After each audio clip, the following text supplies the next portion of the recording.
All right, so it's Great North Wrestling and about to do. Are you getting the ground at all?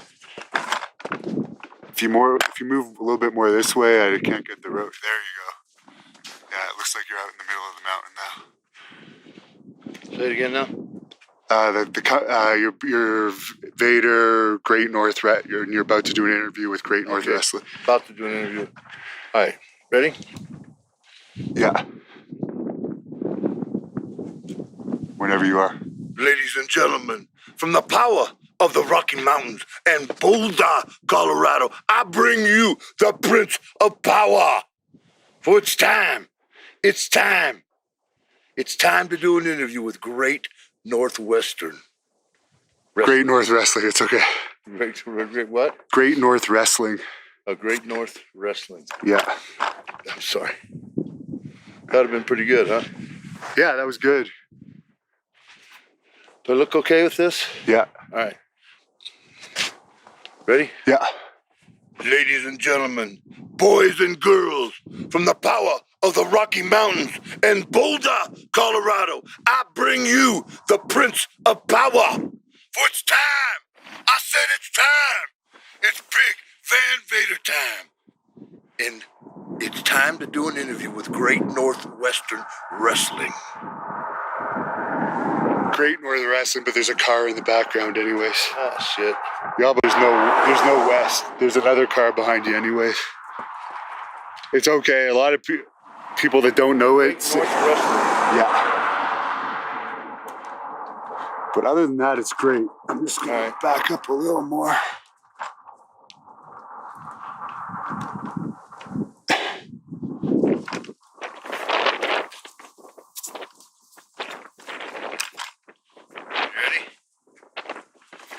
Cars. There's a truck coming. There's another car coming. They're probably wondering what the hell we're doing. They're probably wondering what the hell. It's just a big fucker with a mask on. Alright. Here we go.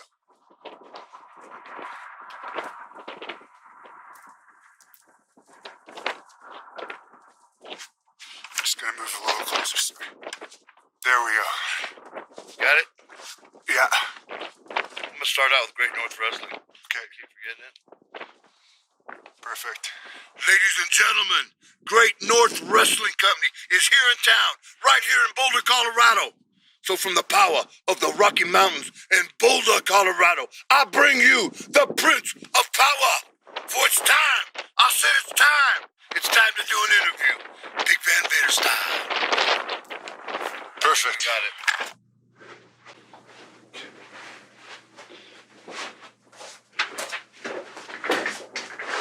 All right, so this part is the part I'm going to put in there. So you were recently supposed to be on Chael Sonnen's podcast. He's a ex-UFC fighter. Apparently, according to him, you no-showed the podcast after accepting a deposit to appear on the podcast. Do you have any response to him regarding that? He had some less than flattering words that he recently spoke about you on his podcast. So like if I ask you, like if we get an interaction, I ask you what some of the things he called me, Yeah. you could read them. Yeah. Okay. All right. So, You want to just ask me what are some of the things should I start? Yeah.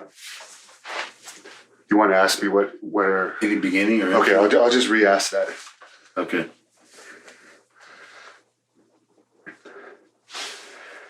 So you were recently supposed to appear on Chael Sonnen's podcast, and for some reason you didn't appear on it.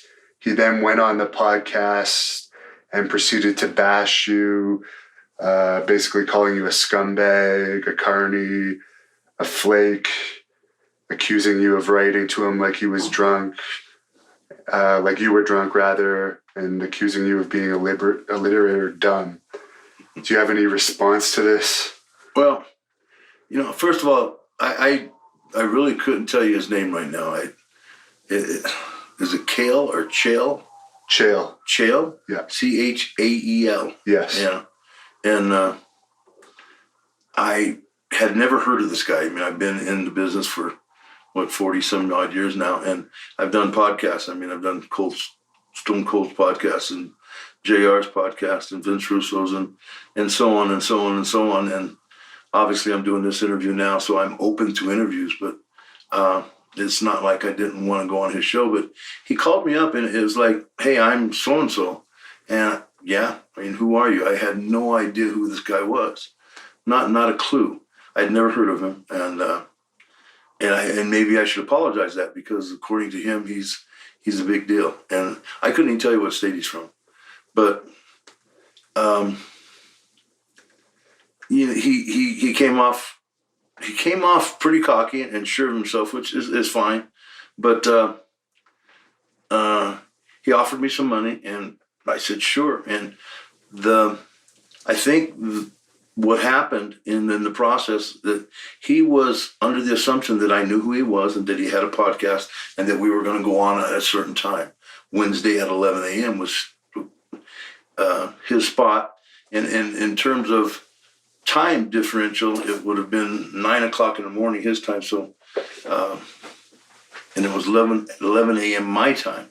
So if you take that out of the equation, out of our conversation that I had with Chael, I have no idea that I'm going to do a podcast or go on the air with him. And I'm thinking he's going to do an interview much like this, where we sit down and we talk, or we get on the phone and you ask me questions and I answer them over the phone. And I've done, thousands of those. And so, in all honesty, and hey, it may be the fact that I'm of another generation, that we didn't grow up with computers. When I graduated from the School of Business with a business degree from the 16th ranked business school in America, by the way. You were also a center when you played football in the NFL as well as college football, so you had to have some intelligence to memorize plays. Well, I had to have more than some, but the point is, centers are generally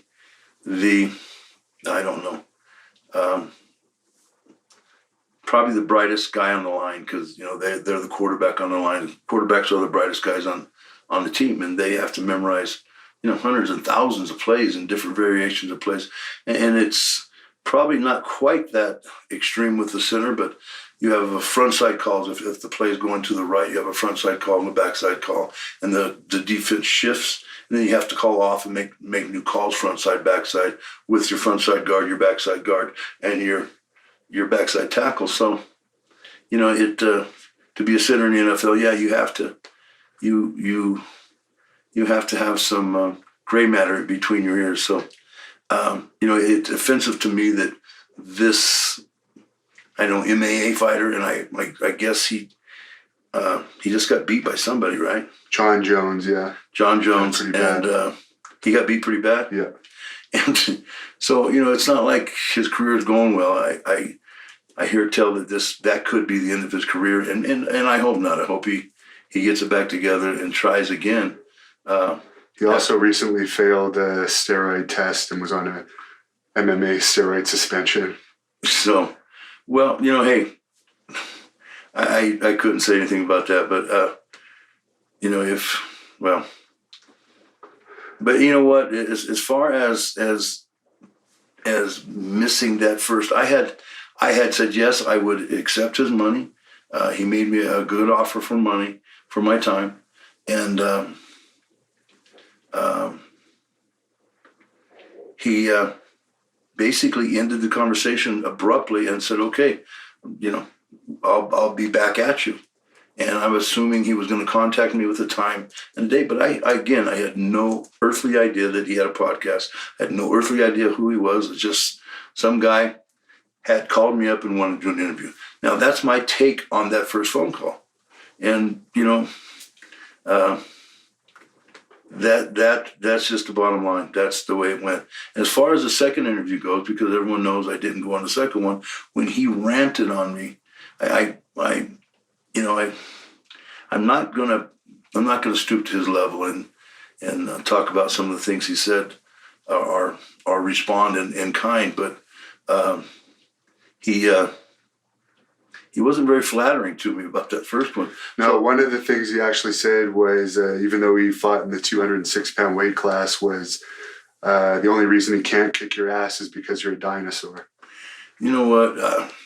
It's no secret. I'm having some health problems, but you know what? I'll leave it at that. And I'm 61 years old. I'm 6'4", barefoot. I'm 365 pounds. I can still bench press over 450. And if this kid, this little boy, and you know what? I would actually go a step further and say I will break a long-standing rule, and that I've had, that I don't pick on little people. But if this guy wants to come to Boulder, Colorado, I have a ring, and we can get in it and see if he can beat me up. Because you know what, I would shove his head so far up his, you know what, and send him back home. That little boy would get spanked. I'd turn him over my knee and spank him, and that's the bottom line. So, Chael, you heard me. Come on down to Boulder. It's 7,000 feet. You'll enjoy the altitude. And you mentioned your health problems. You were recently in a car accident that was pretty serious. Do you want to tell us about that? Yeah, I had a rollover car accident. I was in my company car, and was actually coming back from Costco, and there was a series of turns, and I caught a turn too late and overturned coming back, and it actually rolled. The car rolled, and I probably, circumstances leading up to that accident. You know what? Let me back up. I rolled the car twice, and the whole top of the car was caved in where my head was, and my head looked like it. My eyes were black and blue. My nose was swollen. My forehead was swollen. My head was probably close to twice the normal size. And is that what the mark is on your head there? Yeah, but it's just just superficial at this point. But probably should have died in that accident, and it was just probably weeks, just literally 2 or 3 or 4 weeks prior to that accident. I was seeing a doctor, and I was in a medical center, and I was seeing my doctor, who was an MD, and a heart specialist came in my room and said, "Leon, we've been looking at your heart." And I said, "Well, who are you?" I didn't recognize the guy, and I won't name him at this point, but he said, "Leon, you have 2 years to live, and we've been looking at your heart, and that's the deal." So, he kind of, it wasn't much longer than that he came in the room, he said that, and he left. And obviously I had 1,000 questions, and I'm in the process of answering those questions at this point. So for me to start talking, would probably be premature at this point. But, I've been in the gym. I feel okay. I mean, I feel pretty good, actually. So I don't know exactly what he's talking about, or if something will show itself up in weeks to come. But, right now I'm still trying to figure out exactly what's going on. So. Are you still going to be wrestling? Yeah, I've got bookings now, and I'm in the gym preparing for those bookings, autograph sessions, wrestling matches, and maybe I can get a match with Chael. Do you think that would be fair? if I stuck his head in through the middle of the ring? I mean, he's only 175 pounds. I could choke slam the shit out of him. Can I say shit? Yeah. Okay. So, you know what, Chael? That's the way we got to sell it. We got to have a wrestling match. And I understand that you're going to be going to Atlanta to... Yeah, you know what? In lieu of all of everything that's going on, Diamond Dallas Page contacted me, and if you're looking for a better guy, you won't find it. Diamond Dallas Page, he has a gift to give, and he has a need to give it. And he called me up and said, "Leon, I heard about your problems and your health problems, and we want to help." And he offered to come down. So January 2nd, I'm going to be in Atlanta and start working with Diamond, and we're going to get after it. The goal is to lose 100 pounds. So as I sit right now, I'm probably about 375, 380. So I don't think I'm fat, but I'm big.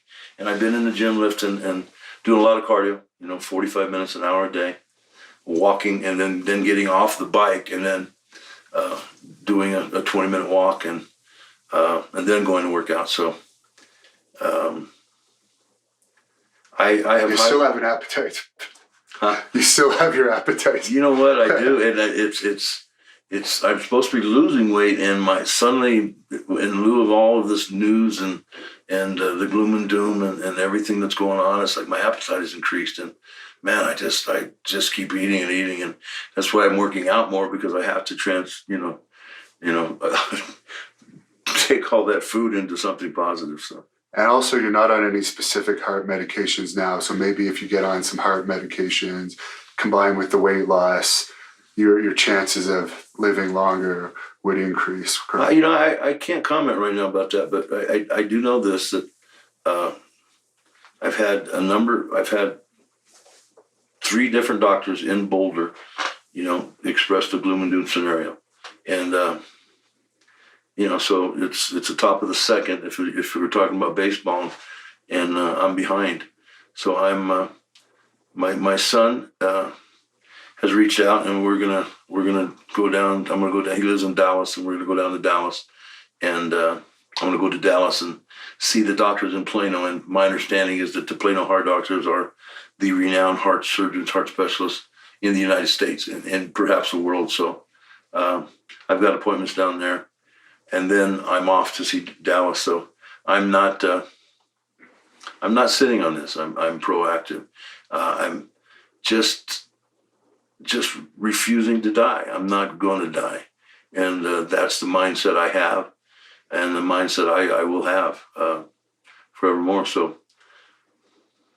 And recently, guys like Jim Ross and Steve Austin have said you're definitely a future WWE Hall of Famer.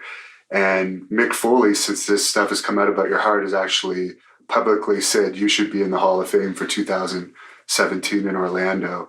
What are your thoughts on going into the WWE Hall of Fame possibly? Certainly you have the credentials, not only for all your accomplishments in Japan and WCW, but you had a pretty decent WWE career, main eventing and pay-per-views and on Raw. So what are your thoughts on the WWE Hall of Fame? The one thing I'm not ashamed about is my wrestling career. And I shouldn't say that. The one thing, I'm very proud of my football career. I'm very, very proud of my wrestling career. And, it's weird. We talked about this earlier. I had always thought of myself as Leon White, the football player, the high school All-American, the college All-American, the guy that played in the Super Bowl. And actually, I have a ring on now. You know what? I'm going to show it off. You can see that right there. So I don't know if he's zooming in on this. That's the Super Bowl. And then this is my name and number. And then the front is the bowl. And it just says we were NFC champions, LA Rams. So there you go. It's a pretty ring. It's old school ring. It's not the big gaudy ones. They're bigger in guys' hands. I kind of like this one because you could actually wear it. The other ones aren't really meant to wear. They're just keepsakes you bring out at dinner or something like that. But you feel a WWE Hall of Fame ring would be a good match to that one? You know what? I think it's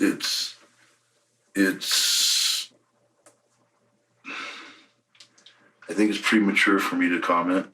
I have hopes. I hopes, and every wrestler in America would want to be in the WWE Hall of Fame. It's an extremely, it's an extremely prestigious honor to be given. But I can't say anything right now. But as far as I hope, and I have dreams. As far as you're aware, you're on good terms with the company. I think so. Yeah. Yeah. Okay, good. I'm gonna just cut this one there because I'm gonna. And if you see me move like this, you don't necessarily have to change your view. It's just me checking to see if this is still recording because I don't have a cameraman.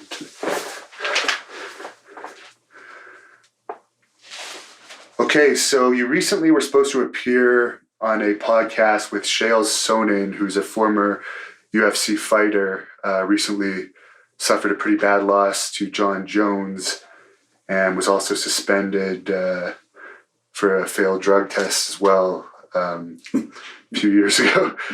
But he had some pretty... It's not very flattering for him, is it? No, but he had some pretty unflattering things to say about you. He called you a scumbag. He said he could kick your ass. Uh-oh. He weighs about 170 pounds, 165. And he made some accusations that possibly you were writing to him while intoxicated.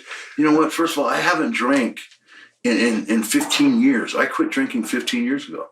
I mean, I'm a big man, and yes, I could drink a lot when I drank, but it's been 15 years. That of all the things he called me, that's the one thing that bothers me. And if I'm tired at times because of the 100+ concussions I've received over and you do have memory issues, as we can see now, and I've actually spent some time with you, and I've noticed the memory issues. Well, you know, hey, if you notice that, that's what it is. But you know, I started playing football when I was 8 years old, and I remember getting concussions when I was 10 and 12 and 14 and 15, and then going into junior high and high school and college and professional football. And you think of all those concussions right there would be more than enough, would be 10 times too many concussions for a lifetime. But then, you know, add on 30+ years of wrestling and all the chair shots and all the head shots. And so, you know, I think that if he's saying that I slur my words, and at time when I get tired, I do, and I have to enunciate better. And usually when I'm talking to someone on the phone, maybe I was tired, maybe it was late. I don't know. And, you know, I the bottom line is with Chael is, I mean, who knows who he is? I mean, outside of his town, I mean, who really knows who he is? He's a failed mixed martial arts fighter, and he wants to fight me? I mean, God, I'd kill him. He's 165, 70 pounds. I mean, which hand? I don't get it. He actually said he could beat me up. Chael, come to Boulder. I'm giving you an invitation. Come to Boulder. I have a ring, and we'll just settle that right away, okay? And I'm not going to scream or holler and cut a promo on you, but trust me, you know what? It wouldn't be a very long endeavor on my part, okay? So. And he called you a dinosaur. He might see the Tyrannosaurus Rex firsthand. Well, I don't know. You know, maybe a dinosaur is appropriate, but some of the other things, dumb. I mean, I may slur my words from time, again, from the concussions and all the hits to the head, but, you know, I've got a degree from the 16th ranked business school in the country, University of Colorado. I've got a degree in business administration. I mean, do you? So it's like... You've built malls, Yeah, I mean, I have a pretty storied career as a real estate developer. I've built a shopping mall here in Boulder. I've built 20 single family homes. So it's you know, not only are you talking out of school, but you're a liar. So I'm calling you a liar on whatever this is, public broadcast. You said that I came to you with the deal, that I came to you and suggested that we do a podcast. Brother, I didn't know who you were. And my life would be a lot better off if I still didn't know who you were. So, because just to be clear on that, he's accusing you of being a thief. So he's accusing you of working him almost to get him to pay you to be on a podcast, only to rip him off. Yeah, so my intent was to call him up, which I didn't have no idea who he was. I had no idea he had a podcast. I had no idea how to contact him. So, I mean, he didn't exist. My life, it was zero. I mean, Chael, whatever his name is, did not exist in my life. So, you know, he's just lying. He's a liar to make himself look good. Because I'm quite certain that you're not too computer literate and you don't listen to podcasts and don't really know what they are. He might be right on that one. Because I graduated from the School of Business, and I remember my business professor, he says, Leon, there's a thing called a computer. It's off campus. It's actually in one room. And this is my business. This was the way of the world. Computers weren't around, you know, when I graduated from college. So if I am computer illiterate, then so be it. I mean, I can text and email and, you know, basic things of that nature, but, you know, he may be right on that. And the other thing, just to make perfectly clear, is you were willing to reschedule the interview, but the problem you had was he went on a show, and from what we understand from the reports, neither of us have heard it, but we've read the reports, he did an entire show almost of bashing you. So why are you going to appear on a show when the person has defamed you, basically? Well, from my standpoint, the first interview, there's a complete misunderstanding on my part, so I apologize to all the fans, and I'm not going to apologize to this little boy. But he lied. He said that I had instigated this whole thing and then stole his money, which is just crazy. I offered him his money. He said he didn't want it. He wanted the interview. So I said, okay. And then I hear that for an entire hour, he badmouthed me, in which I had just apologized to him on the phone and said, people of my generation don't take money and run off with it like that. And certainly I wouldn't under any circumstances. And I apologized profusely. And then I hear he's bad-mouthing me and ranting for an entire hour. It's like, maybe he spends 5 minutes on it, say he's upset. And you know what? You got to take some bad with the good, and that would be okay. But, an entire hour of just calling me, the guy doesn't even know me. Obviously, he had other intentions. He's trying to drive up ratings. He's not, above all, maybe he's not a very good UFC fighter. That's kind of low to hit him when he's down. But maybe he's not a very good fighter, and maybe I didn't have any idea who he was. But I've lost my place. And the final thing I just want to get clear here is the other thing that he brought up was that you need this podcast, that it's allegedly the biggest podcast in MMA. Yeah, do you really care about MMA since you're a professional wrestler? It's not my thing. The money was nice, and again, you're semi-retired. Sincerely appreciate the money, and I sincerely appreciate the opportunity to apologize to you again for misunderstanding, because I had no idea you had a podcast. When we first spoke, he assumed that I knew who he was and that I was talking to somebody that I was very aware of, and that he had a podcast. And he said, okay, we'll be in touch. And you know what? The time had come and gone, and I hadn't called in. And so the first one was on me bad. And the second one, I did, hey, you know what? You're going to talk to me in that fashion on your podcast for an entire hour? No, I didn't do it. And I told him that. I said, I didn't call in because of what you did. And I said, now do you want your money back? He said, again, no. And we ended up doing a third show. So that's it. No harm, no foul. But there was no third show. Well, yeah, we finally did the podcast. Oh, you did the podcast? Yeah, we finally did it. Oh, okay. It was a good show. I didn't really take many of his questions. You didn't know that he had defamed you at that point? No, I didn't know he had defamed me. Okay. For the third show. But I thought he had gone on his podcast and said, well, Vader no-showed me and he's upset. But, to the extent he's ranting and for an hour, he didn't know me. He had no idea. What if I had been in a car wreck? This is my. What if I'd been in a car wreck? What if there was? Well, you were almost in another one today. Well, hey, quiet. But here's my point. He had no idea why that had happened, and yet he's ranting about me. In other words, he's on the air, and he's talking bad about me to the point where it becomes a rant.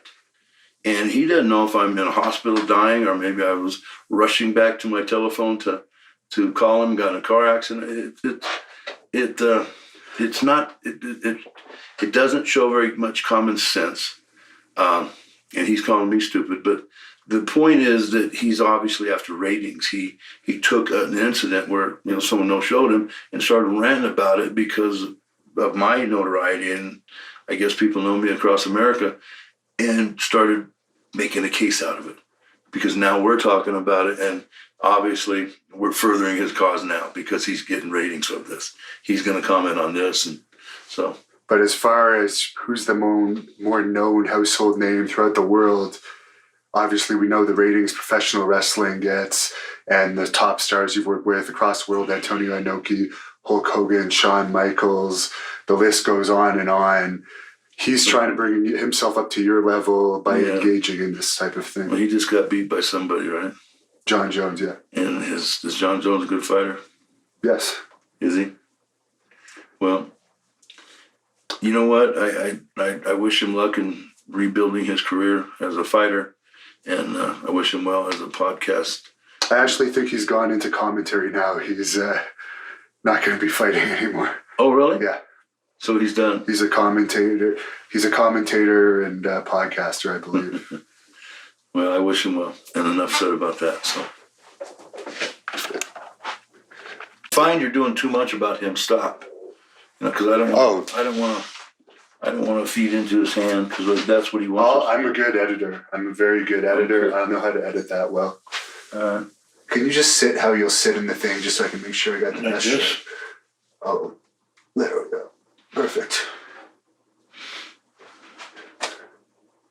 I may have to change the battery on this one in an hour because it's Can you hand me that water, bottled water? yeah. Thanks. Ooh. Is there something on it? Huh? Oh, I thought there was something on it. So how this will start is we'll start with the thing that we shot outside. Mm-hmm. Actually, you know what? I'll change the battery now on this one while you're drinking. But I think that's going to get some good hits. That you're pretty comical there, and you didn't get mad. Like you weren't ranting. It seemed more like you're just trying to be funny.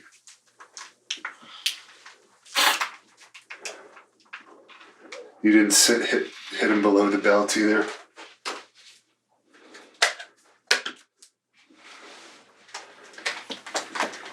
Problem is, you may get him. I'm not saying you wouldn't want to fight him, but Oh, I you would. don't want- Oh, you would? Yeah. He's gonna call me out. You're saying? Hey, Well, you're not because he's under your level of fame, so he might push to do something further.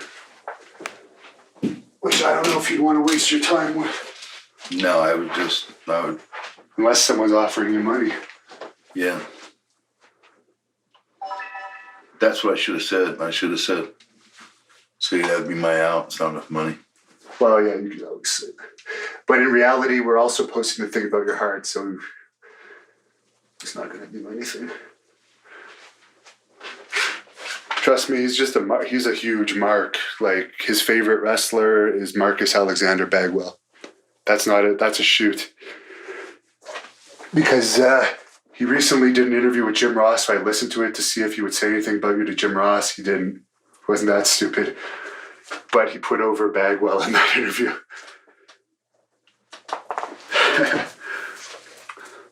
All right, so we're just going to get right into this. We're going to start with your childhood, right from actually your birth. I You know understand. why he didn't? Jim told him not to.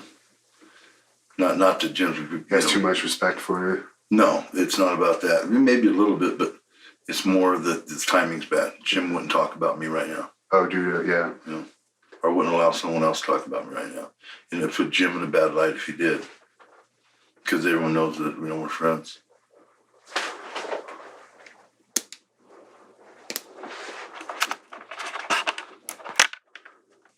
Use that one.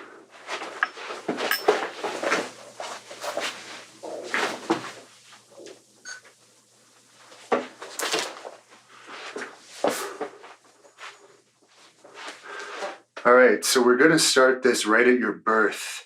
I understand your mother had to be induced early due to you being 11 pounds, 10 ounces. Yeah, I was a pretty big baby.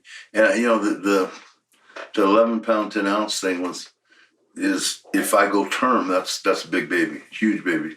But I was born at 7 months and 3 weeks. So I was a premature baby at that size. So they're saying if I had gone term, it could have been a record baby, 15-pound baby, something like that. And everyone always associates you with being from the Rocky Mountains. You do live in Boulder and have a big history in Colorado. But you actually grew up in Compton, which a lot of people don't know about. Yeah, actually, I was born and raised I was born in Linwood, California, and that's St. Francis Hospital. That's where the hospital was. So technically I was born there, but we were living in Compton, and probably until I was, 10, 11 years old, lived in Compton. And my mother had family. Her mother lived in Compton. My aunt lived in Compton. And there was an uncle that I think also lived in Compton. So we had a few people in Compton. We actually lived, excuse me. Oh, I sneezed. Oh my God. We actually lived only a couple blocks from Compton College. So that'll tell everyone. We were on the boulevard, just, I don't know, west of Compton College, I believe, toward the river, the Los Angeles River. What was it like growing up in that kind of an area? Well, you know what? Obviously, you were confronted, physically, a lot, and you either ran or you fought. And, most of the time I ran, and a lot of times you had to stand your ground and fight. But as a young kid like that, when you're confronted by superior odds, if you're on your Stingray and you're by yourself and two or three guys are coming after you, you try to evade. And but I don't know, living in LA during that era was kind of like predator and prey. You always, when you walked out the door, you were conscious of other people, because in Colorado, it's where I live in Boulder, Colorado. You basically just acknowledge someone else, but you're not afraid that they're going to hurt you or attack you. And in Los Angeles during this era, and maybe today, I don't know. I'm not speaking for them today, but when I was there, it was like this predator and prey. You came out as am I predator or am I prey type thing. So it was different way of life. And I understand you had a home break-in experience when you were younger. Yeah. Wow, it's going way back. My parents were out and they were dancing at I don't know, it was Friday night and they were having a good time. They both worked hard. And so my sister and I were home alone. And, it wasn't like we were babies, but we were pretty young. I was I think 8 or 9, and she was a couple years older than me. And we were watching Star Trek, and the old one. This is how old I am. With William Shatner. Yeah, the one with Shatner and the real Spock, not just Leonard Nimoy. Yeah, Leonard Nimoy. So we were watching those original series, and 2 men had broken the window in the back and opened it. And one when I got up and I looked, I was barefoot, and we were watching TV in Southern Cal. Everyone's barefoot, and I looked, and he was standing on my bed helping the other guy in, and these guys were, they were the intent, and you could just tell that they had bad intentions. And I screamed at my sister, and we ran out the front door, and they chased us.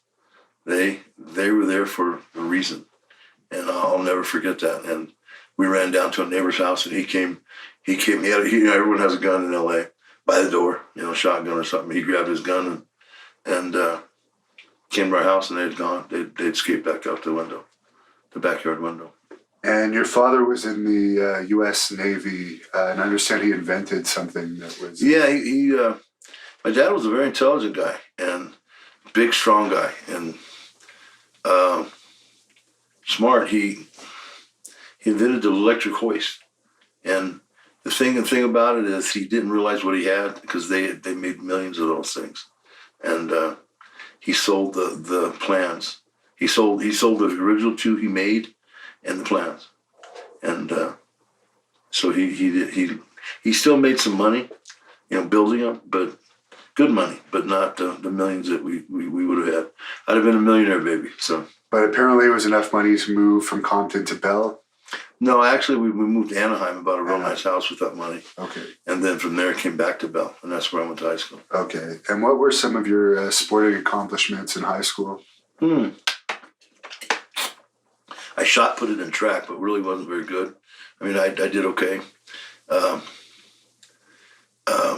But as a football player, they have all Southeast and all conference and all Eastern League, and then the All-American, and then All Los Angeles. And you notice I put All Los Angeles team after All-American.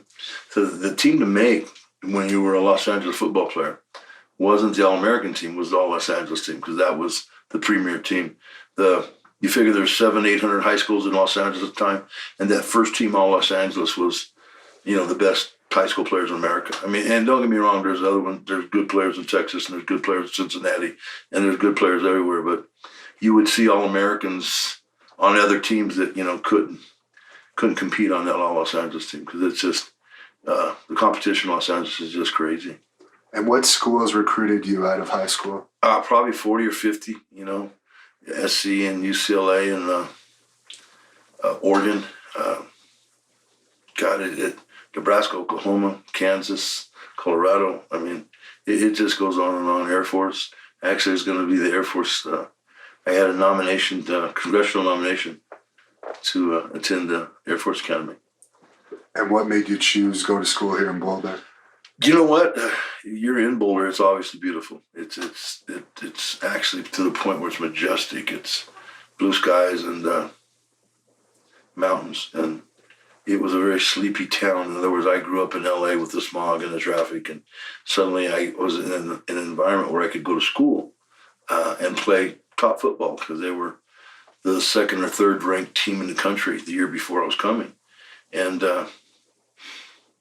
but yet the college was in a town that had 28,000 people, which was really attractive to me, because being around the masses wasn't something that I wanted to do. Obviously, I wanted to get away from that. Did you get a lot of celebrity-like attention with the town being so small and the football team drawing, I guess you were telling me earlier, 40 to 60,000 fans a game? Actually, it was probably more like 65 to 70,000. We were pretty much sold out every game.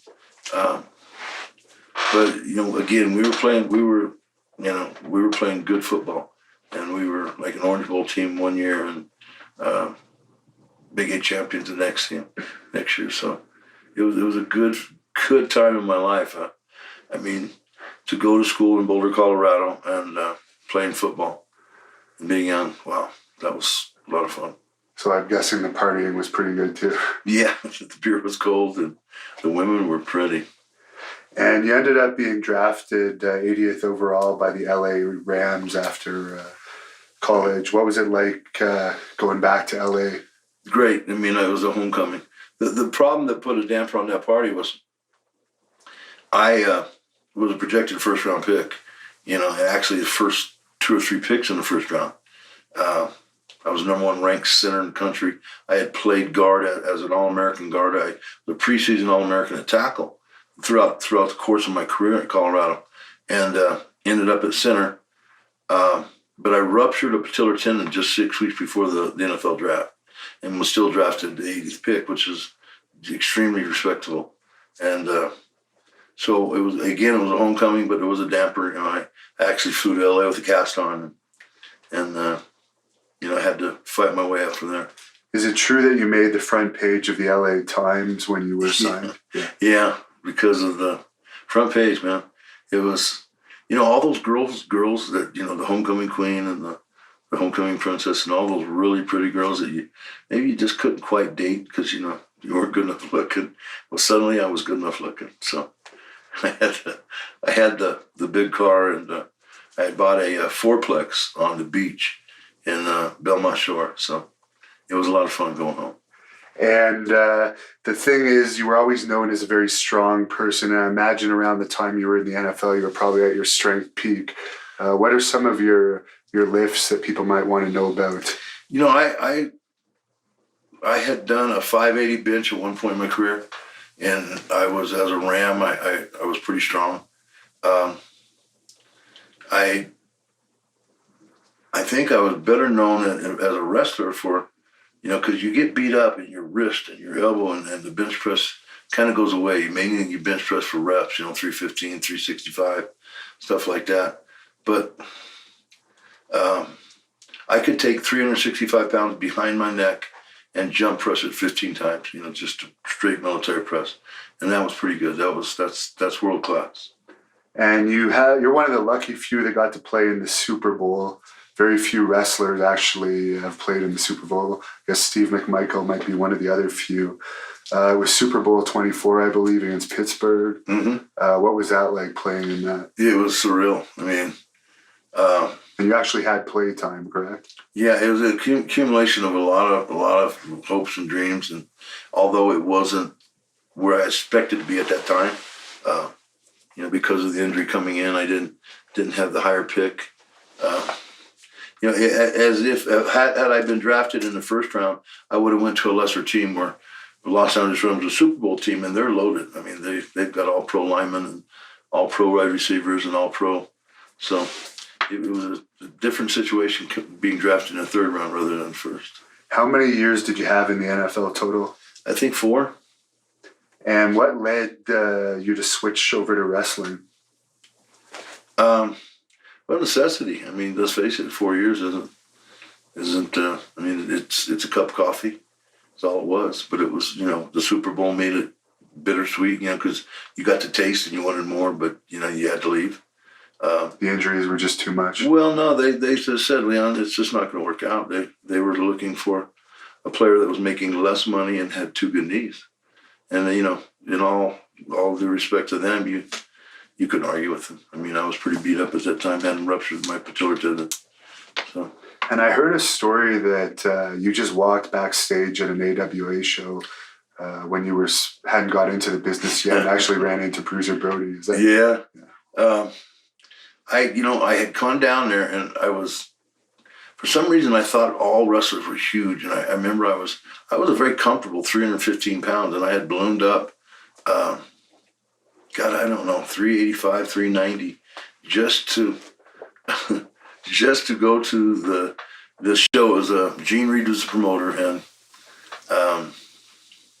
Brad Riggins was running a camp in Minnesota. And Brad is famous for coaching a lot of people.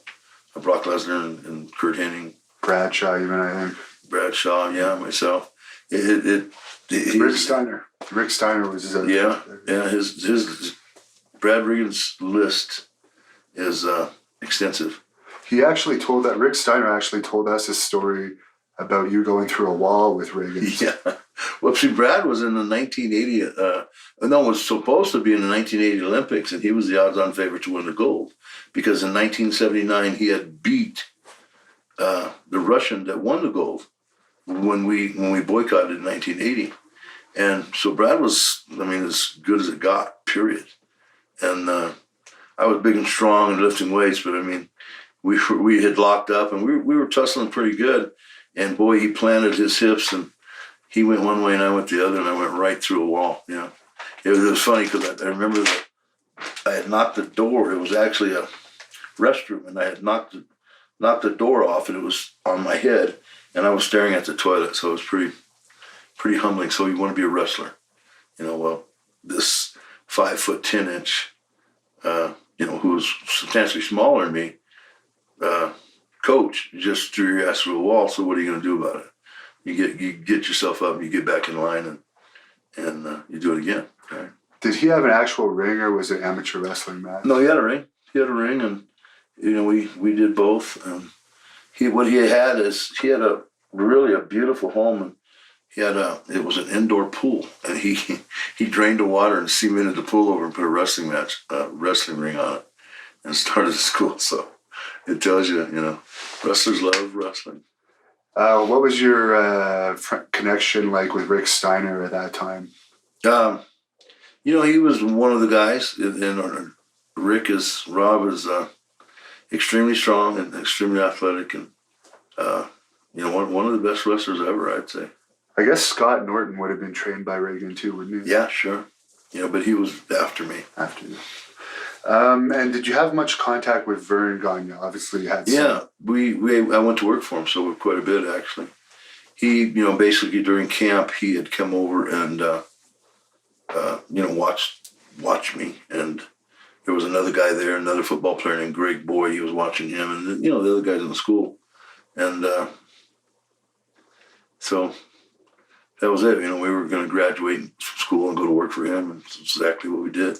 What was his personality like? Because a lot of people have said he was always good on his word with paying, but he could have temper tantrums. And you know what? I have nothing bad to say about him. He, maybe our dealings weren't that extensive, but, I got, there wasn't a promise that was broken to me, he said, hey, I'll give you work, and he gave me work, and he paid me good money. And I thought, my opportunities starting out were okay.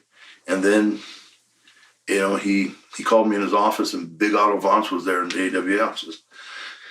He was looking for a big baby face, or big heel, to come over. I was a baby face there in the AWA, so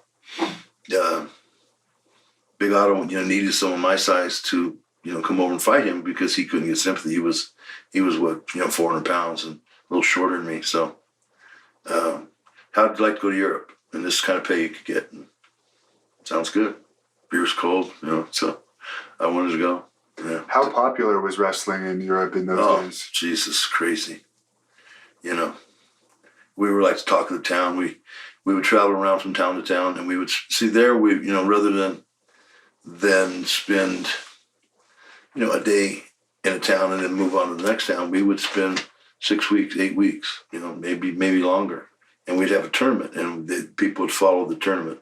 So it was a point system, and so Vader won, but he got disqualified the next night, so you're taking away points, and so it was a pretty complicated system that they had devised, and people could follow along. And obviously, throughout the course of the tournament, you'd go up and down and make the ratings or rankings interesting for the fans. I'm just going to turn this down so this.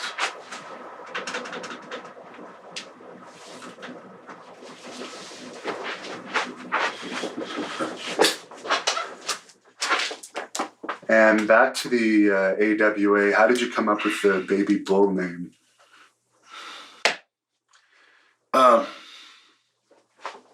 Baby Bull was a nickname I had in college as a football player, so that carried over.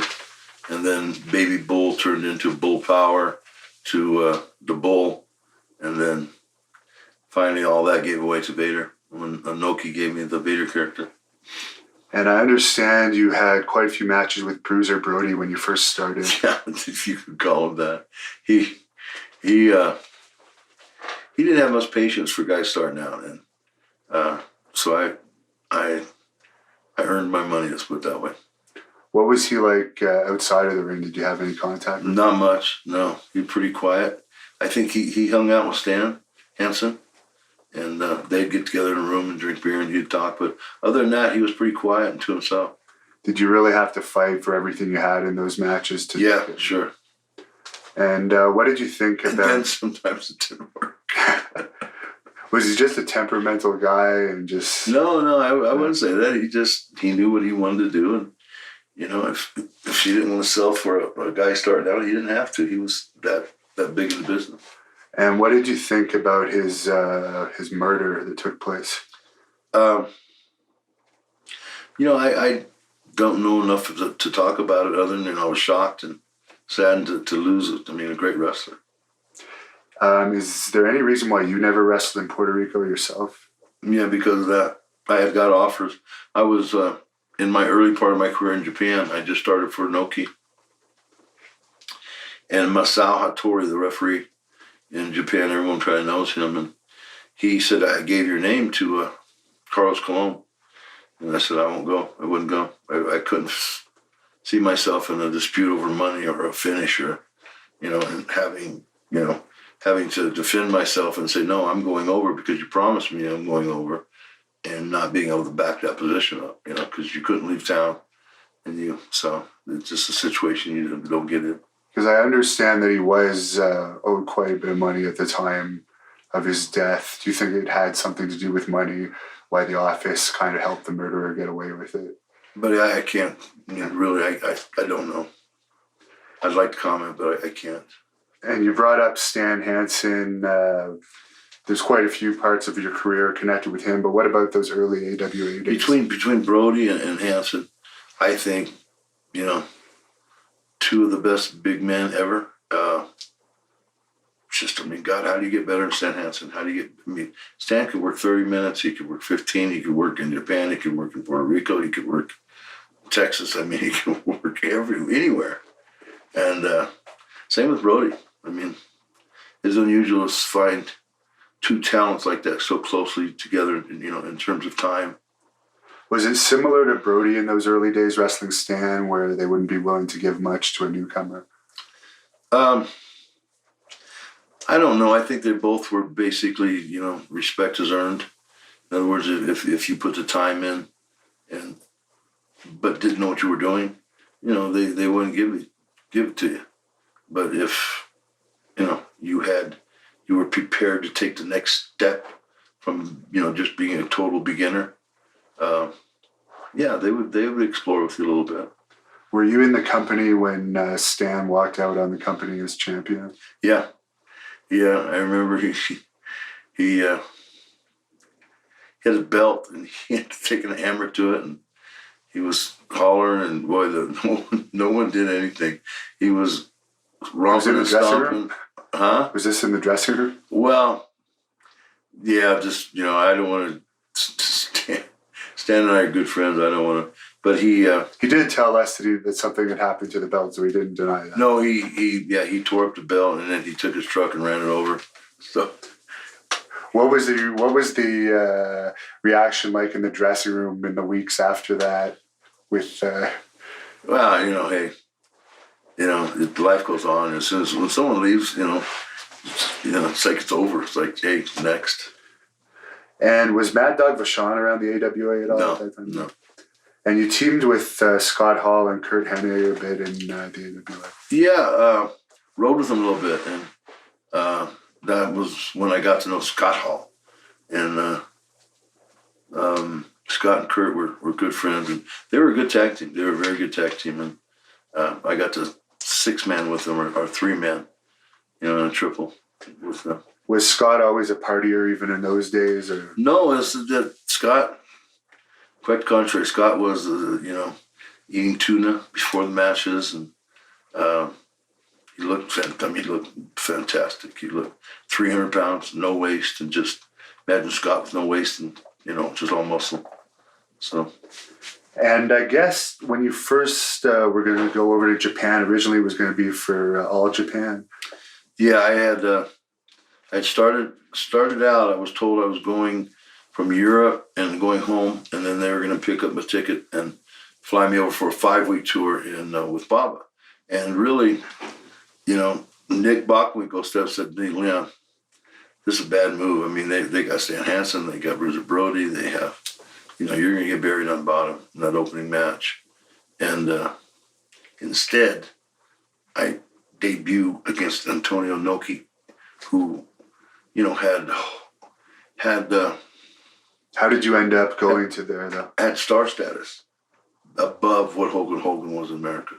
Inoki was, a greater star in Japan at this time than Hulk Hogan was in America. And I end up going in a single match with Inoki in a sold-out sumo palace and pinning him in 2 minutes.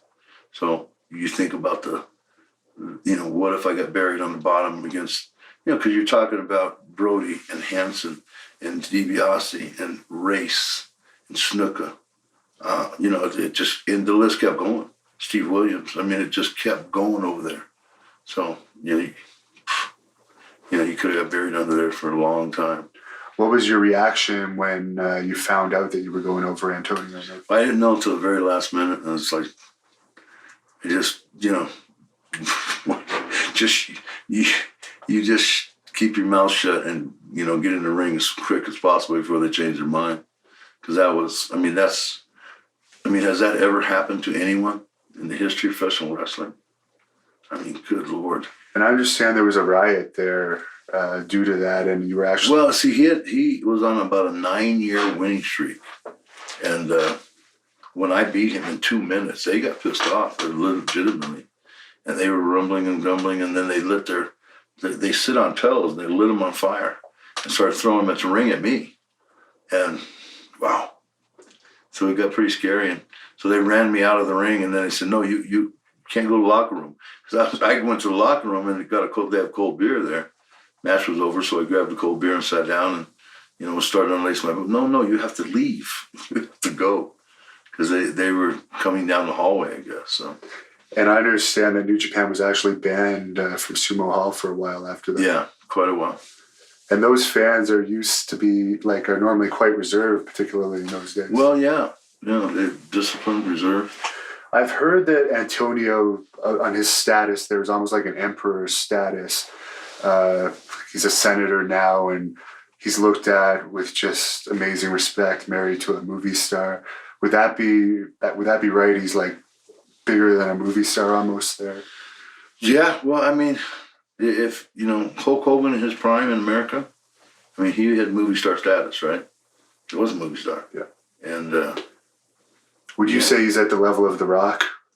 Yeah, probably more so. That's a good analogy. More so on the level of The Rock, what is today. And I understand that gimmick was also being considered for the Ultimate Warrior and Sid Vicious. Is there any reason why it went to you? Just you were better, obviously, more suited, but is there any other reasons why it didn't? Well, I think that is the reason. Sid obviously looks great, and Ultimate Warrior looks great. They're both tan and all muscled up. I think I was, I don't know. I think they were pulling weight. You have to say that Sid and the Warrior both had that 80s look, and I was more of a, You had more of the killer instinct than either of those guys. Well, maybe, but just my look alone, I looked like a wrestler. Like a beast. I was 390 pounds and looked like a wrestler, and better athletic ability. I guess. and more athleticism. And you know what? Not that they weren't athletes, but they were very good athletes, but they weren't NFL football players. And I think Inoki saw that. And when you're talking about dealing with, Fujinami and Inoki and Shoshu and the list goes on of all the smaller, you're talking about 5'10", 5'11", 6 foot, 6'1" athletes that can scoot across that ring real quick. Sid at 6'8", and the Ultimate Warrior was somewhat limited, athletically. So they probably would have been challenged, going 25, 20 minutes with these guys and putting on that classic match. And you know what? With all those near falls, I mean, they started. It was 15-minute finish. They'd have a 6-7 minute match and should go right into the finish and go and 15. You probably couldn't really talk about it too much either because of the limited language ability. Yeah. You'd have to be able to prepare to do this on the fly, just hearing the finish from the referee. Yeah. Then that was hard because the referee couldn't speak English. And what's the? You might not be able to talk about this too much, but they always talk about the mafia connection to wrestling in Japan. Yeah, I can talk about it.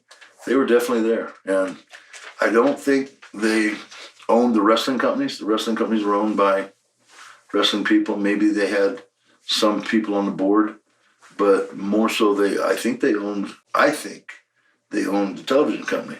But the television company had figureheads. Was this so-and-so was the president of, and so-and-so is the vice president, and so-and-so is the marketing director, and because when they walked in, these guys snapped too.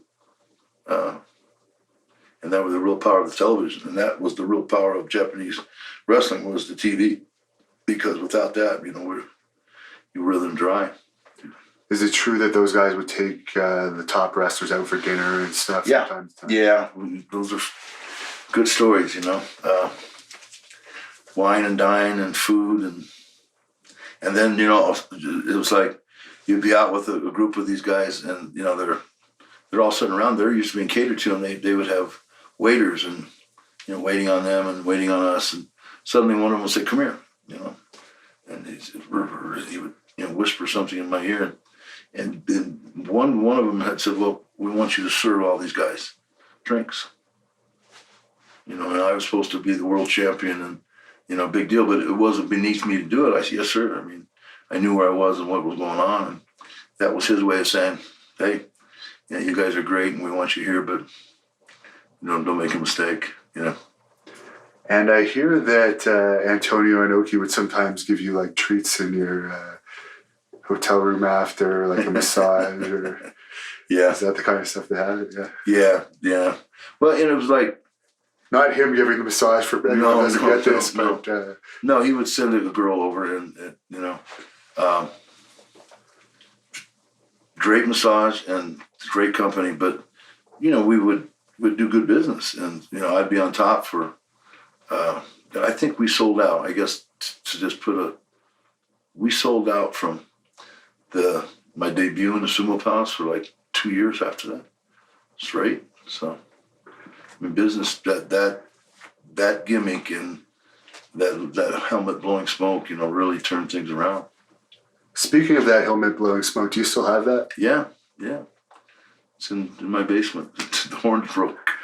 Would you ever consider selling that if someone were to offer you the right price? Oh, God, yeah, what, 50, 75 grand probably. And just one more thing back to the girls. I've heard of these Japanese, like, steam houses.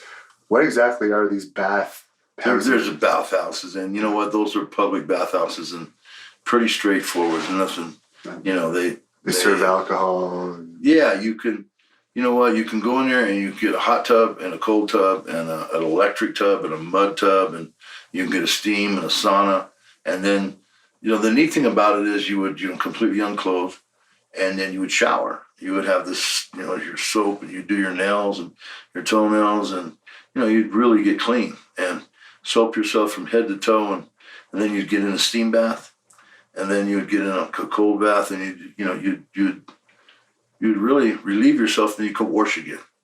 And then it's a very clean atmosphere. So, when you got out of there, and then you would do that for about an hour. So you're washing and sauna and hot tubbing and cold tubbing, and then, Mr. Vader-san, little girl would come over, and she was going to massage you. So she'd take you back in the room and then massage you. And then after the massage, it was like you were done. It was, and I really think they live longer. The men live longer, substantially longer. The North American males, the average lifespan is, I think, 68, 70, something like that.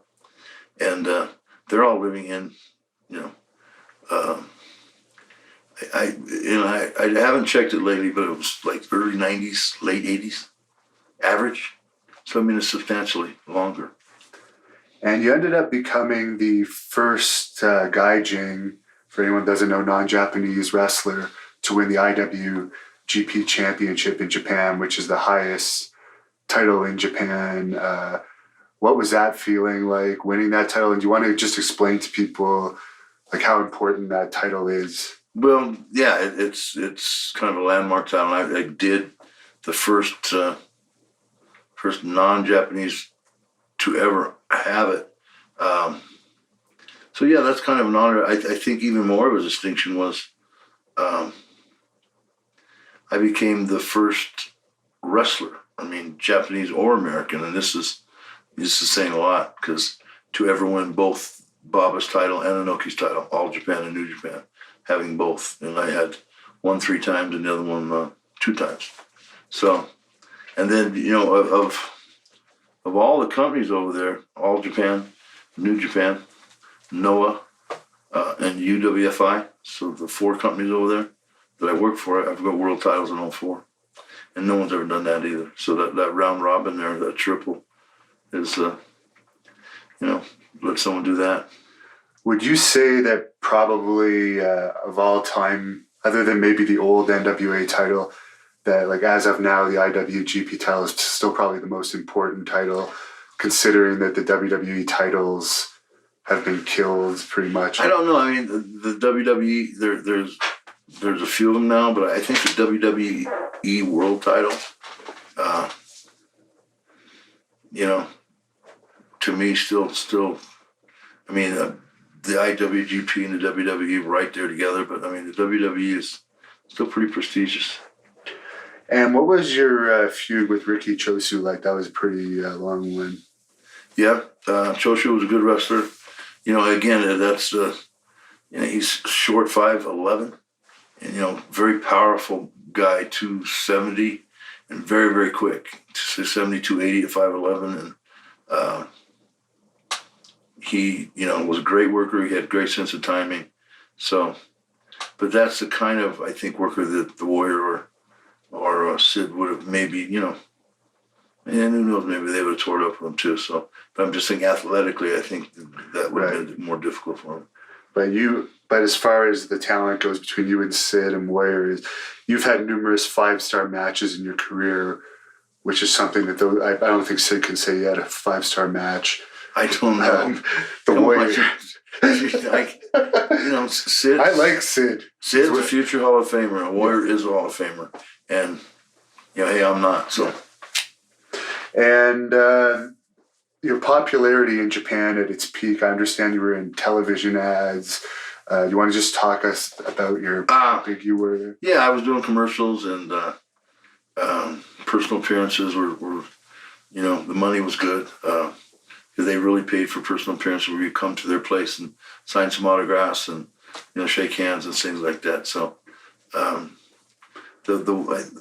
got paid a lot of money, like over $50K for a Sony commercial, and it was a Dodecahorn, and it was a squawk box that I had. Sony commercial in Japan is pretty big. Right. And what was it like being out in public around that time in Japan? Excuse me. I don't know. I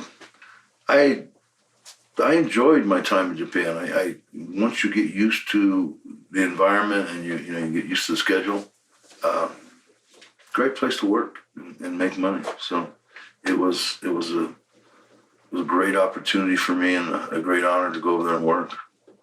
And probably the match you're best known for now with YouTube and how easy it is to look up stuff in Japan is your infamous match with Stan Hansen. That was part of an All Japan Pro Wrestling versus New Japan Pro Wrestling Supercard. How did that card come about, AJPW versus New Japan Pro Wrestling, and what are your thoughts on that crazy match? Well, it was a Supercard, and I think there was more than 2 companies, right? There was many companies that were put together. And which is a rare thing. It was, 90-some thousand people, and if I'm exaggerating, please forgive me. But we were one of the main events, and Stan and I, and Stan was just huge in Japan. He like Inoki, shared a special place in Japan, especially after Brody had passed. And I think, when Brody passed, they realized, it was even my status, grew substantially along with Stan's. And so we were finally put together. Probably what would have been Brody and him, was now me and him. And it was a great honor because it was the top two spots. And, for Americans, in that time, in that culture in Japan, without question. And so, we got after it pretty good, hot and heavy. And, somehow Stan's thumb got in my eye. And I'm not going to say, I don't know. He says it was an accident, and I'm taking him as his word. But, it did pretty serious damage to your eye. I lost. Obviously, it popped out of your head. Yeah, it popped out of my head. I had to shove it back in, but I had to. I lost vision, lost like half the vision, and then the eye itself, when it pushed back in, the cord had stretched, so they had to take it back out in a subsequent surgery and cut the cord and reattach the cord because the cord was too long. So in other words, my eye would look left, this side would look left, but this one would stay straight ahead. So my eye was lagging. And then all the bones in my face had to be fused. So I mean, all my cheekbone was broken, all of this was broken. My whole nose was crushed. So this nostril had to be rebuilt with steel. And then up here, my eyebrow was cracked, had to be fused. And so pretty extensive surgery. And yeah, it was pretty painful to, shove it back in and keep wrestling because, he kept hitting it. That was, obviously it just kept getting hit during the course of the match. Were you tempted to lose your temper in that match? Yeah, I mean, it came close a few times. You just, like, hey, this ain't right. And then, Howard, whatever he could possibly do, he couldn't justify, thumbing me in the eye. And, and doing that kind of damage. So anything I would have done if I hadn't, kept myself as a professional, certainly I think would have been justified. I think everyone would have said, hey, how can you blame him? Shit, she just got his eye knocked out. Did it ever cross your head to stop the match when that eye first? Yeah, at the very first, I didn't know it was going to. Because I remember I took off the mask and I was walking around the circle with my left hand, keeping him off me and touching it, seeing if, how bad. Because when I shoved it back in, it didn't go all the way back in. It was substantially protruded. If you look at it, it was like this is here. It was probably half an eyeball out, but it was kind of half in the socket. So that worried me. I thought if it pops back out, I'll lose it, But what happened was the swelling had swelled over it, even though it wasn't sunk back in, and was holding it in place. And so I felt it, and it felt pretty firm because that swelling was so tight. I thought, well, shit, I'll try it. So you just, you grin and bear it, man. How much did it cost you to get it all fixed? Quite a bit. About half that paycheck. Because you made about 40 grand for that match, I guess. You're never on tape. I'll cut that something out. Like that. I'll cut that part out. Man is yeah. They could. I thought I heard you say it in another interview too. I did, but we'll chop that section up. Oh, you did an audio tape. I guess that's why. Okay. Don't worry. Yeah, it's 20 years old, so. And sorry. Can I stop for a second? Yeah. No problem at all. That'll make it easier to cut that.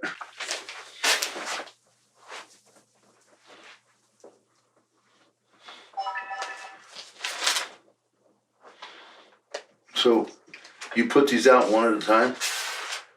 There'll probably be, because it's pretty extensive, I'm going to say there's probably going to be 15 individual clips on all the things that people are really interested in. And then about a month later, I'll put the full thing out. The highest one we have of the full thing so far, I think, is the Honky Tonk Man. It's got about 150,000 total views, but some of the individual ones have 400,000. Good. So what do you do? You put them how? Where do you put them out? I put them on YouTube. I'll tweet them to you on the individual clip. Then I can just push them in. I think the first two things we did are probably going to get the most because they're the most relevant to today. Yeah. The rest, I just want to get your career done just for the historic, because come in, historical reasons. Yeah, I tried a couple different ones and it's not working. Okay, so first thing, we want to make sure that there's water in here.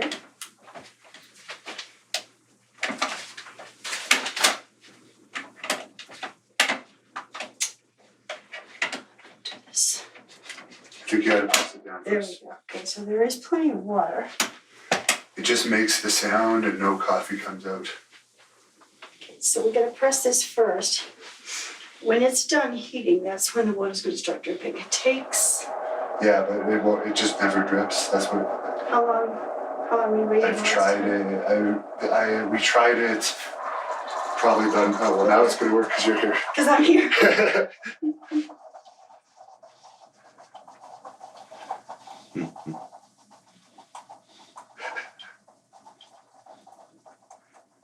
Yeah, it usually doesn't take that long.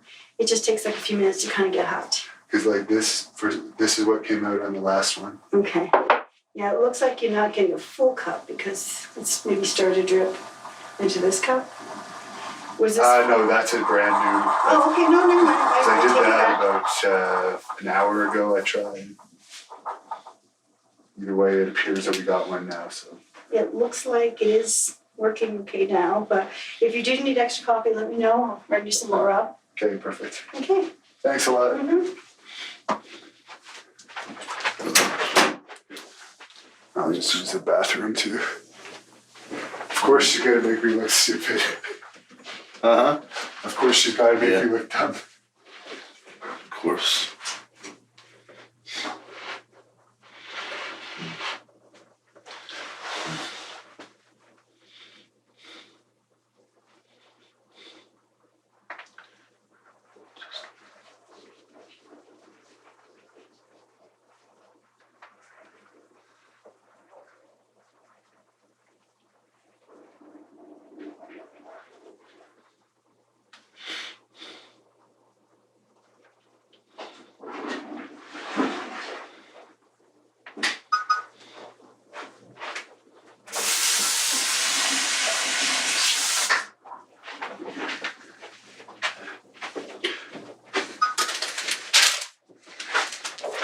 But we have 27,000 subscribers to our YouTube channel now, but it's literally growing every month. We're getting an extra 1,000 at this rate.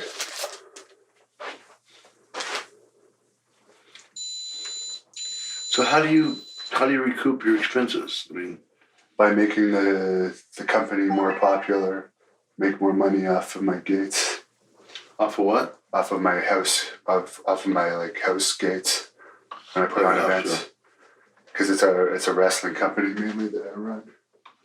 Mm-hmm. But like I post my own matches, for instance, on this YouTube channel. My average match that I post gets around 15,000 hits, which I've never been in WWE. That's not bad for an independent wrestler. Yeah, it's not bad. So it helps make me more popular in my area. And when I post interviews to promote events too, I put up a screen at the start of every video promoting my website. So it also helps traffic to my website. Well, I'm falling asleep. All right, we'll I plan need to drink this coffee. Oh, and there's another one Is there there. any cream? Yeah. Cool this off so I can drink it.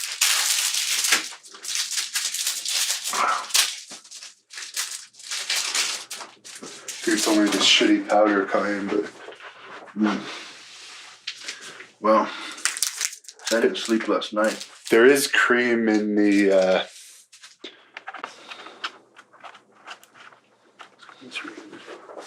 You really prepared a bunch of questions, huh? Well, I wanted to. Trust me, I'll listen to all the interviews I could hear on you. So, teaming with Bam Bam Bigelow, what are your memories of? Bam Bam was great. I mean, him and I kind of butted heads. You know, we toward when we formed the tag team, we became tag champs for Noki. You know, we seemed to sense that, hey, we were good together, and we complimented each other, and we knew how to feed each other. So I think for that sake, we got along better. But you know, for the most part, I don't think he liked me. And He claims that he groomed you, and he claimed, well, he's passed away now, but he said this on his shoot interview, that you had redhead syndrome, what he described. I don't know, but you know, it's like I'm getting. What did Kel call me? How many different things? God. I mean, I'm a flake. I'm this. I'm that. You know, I'm a college-educated man, and someone said I was bipolar, and that's like, you know, I'm actually thinking Vader's a real character, right? I mean, Yeah. there's Leon, and then there's Vader, and this is just crazy. So, you know, from the dead, he's getting me. From beyond. Well, the shoot interviews stay up forever. So I guess What did he die of? I mean, it was heart related, I guess, from what I understand. Speaking of people that passed away, did you have much contact with Steve Williams, Dr. Death, in Japan? yeah, we were pretty close. Yeah, I heard he fought a real courageous battle. And he really wanted to live. He was a very, I don't know, you know, he was full of life. He had dark skin, and he had all this energy and power, and it was a shame to see him go. And WCW had a working relationship with New Japan in the early 90s. Is that how you got brought into WCW? From their connection with Japan? No, I think I created a relationship. I was like the first one. Okay.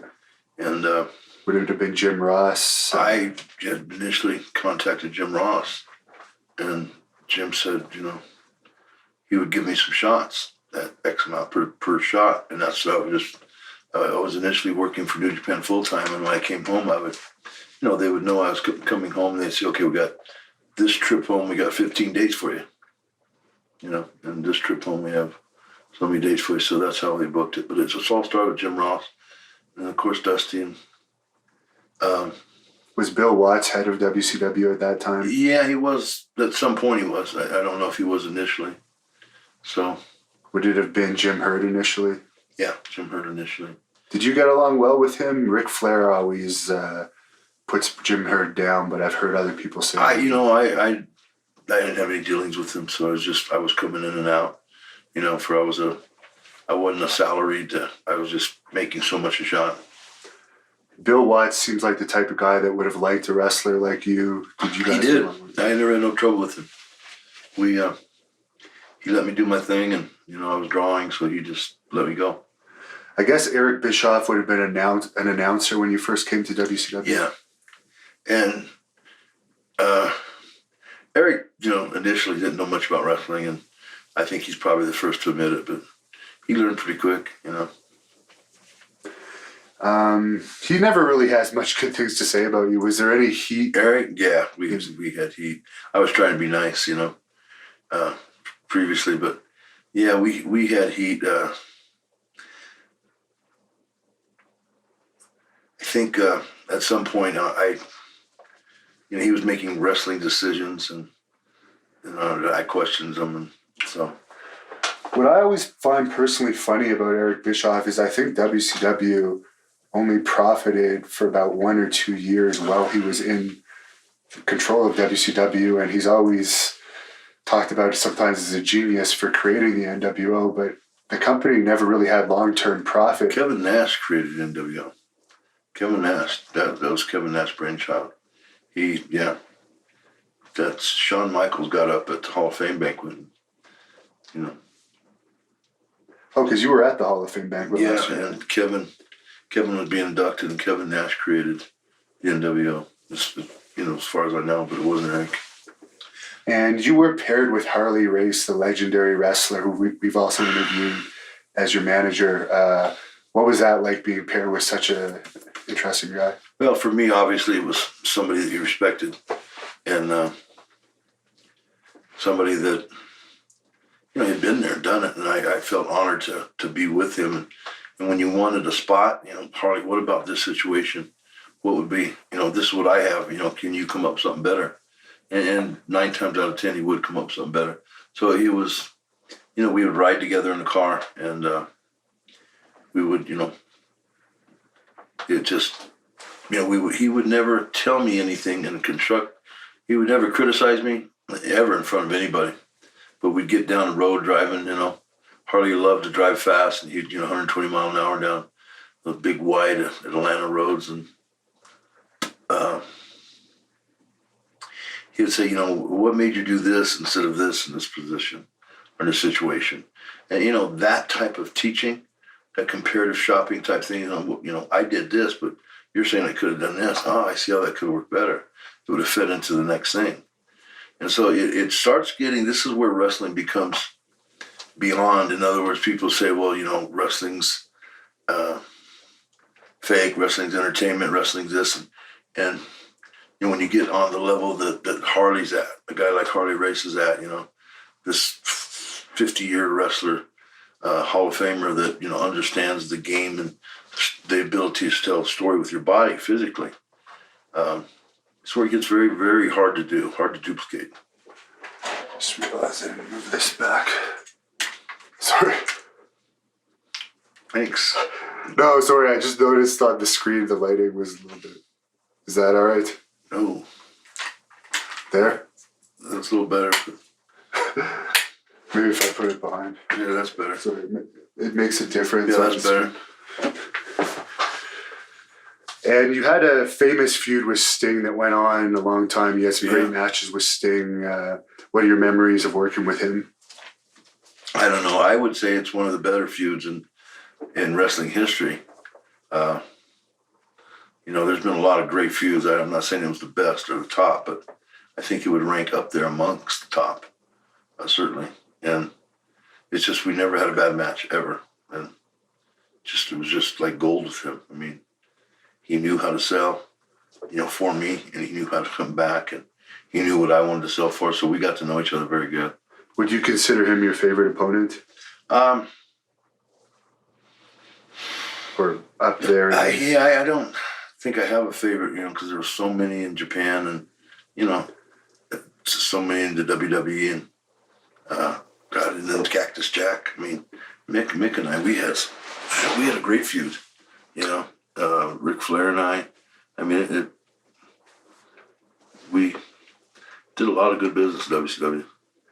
And there's an infamous vignette, the White Castle of Fear vignette, that's pretty popular on the internet nowadays.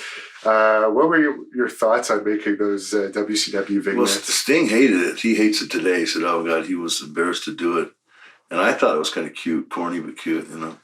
The White Castle of Fear. And then my fond memory of it is that my son, when the helicopter was flying over, when Sting was coming to the White Castle of Fear, my son was 6, 7 years old. And he says, Papa, where's my bedroom in there? How come you haven't told me about, we have this new,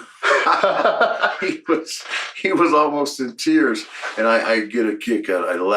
I laugh very hard when I think about that, because he was saying, "Oh, that's a great place. Where's my bedroom? How come he was pissed that he hadn't seen it. He wanted to live in the White Castle of Fear. Yeah, so the White House, right?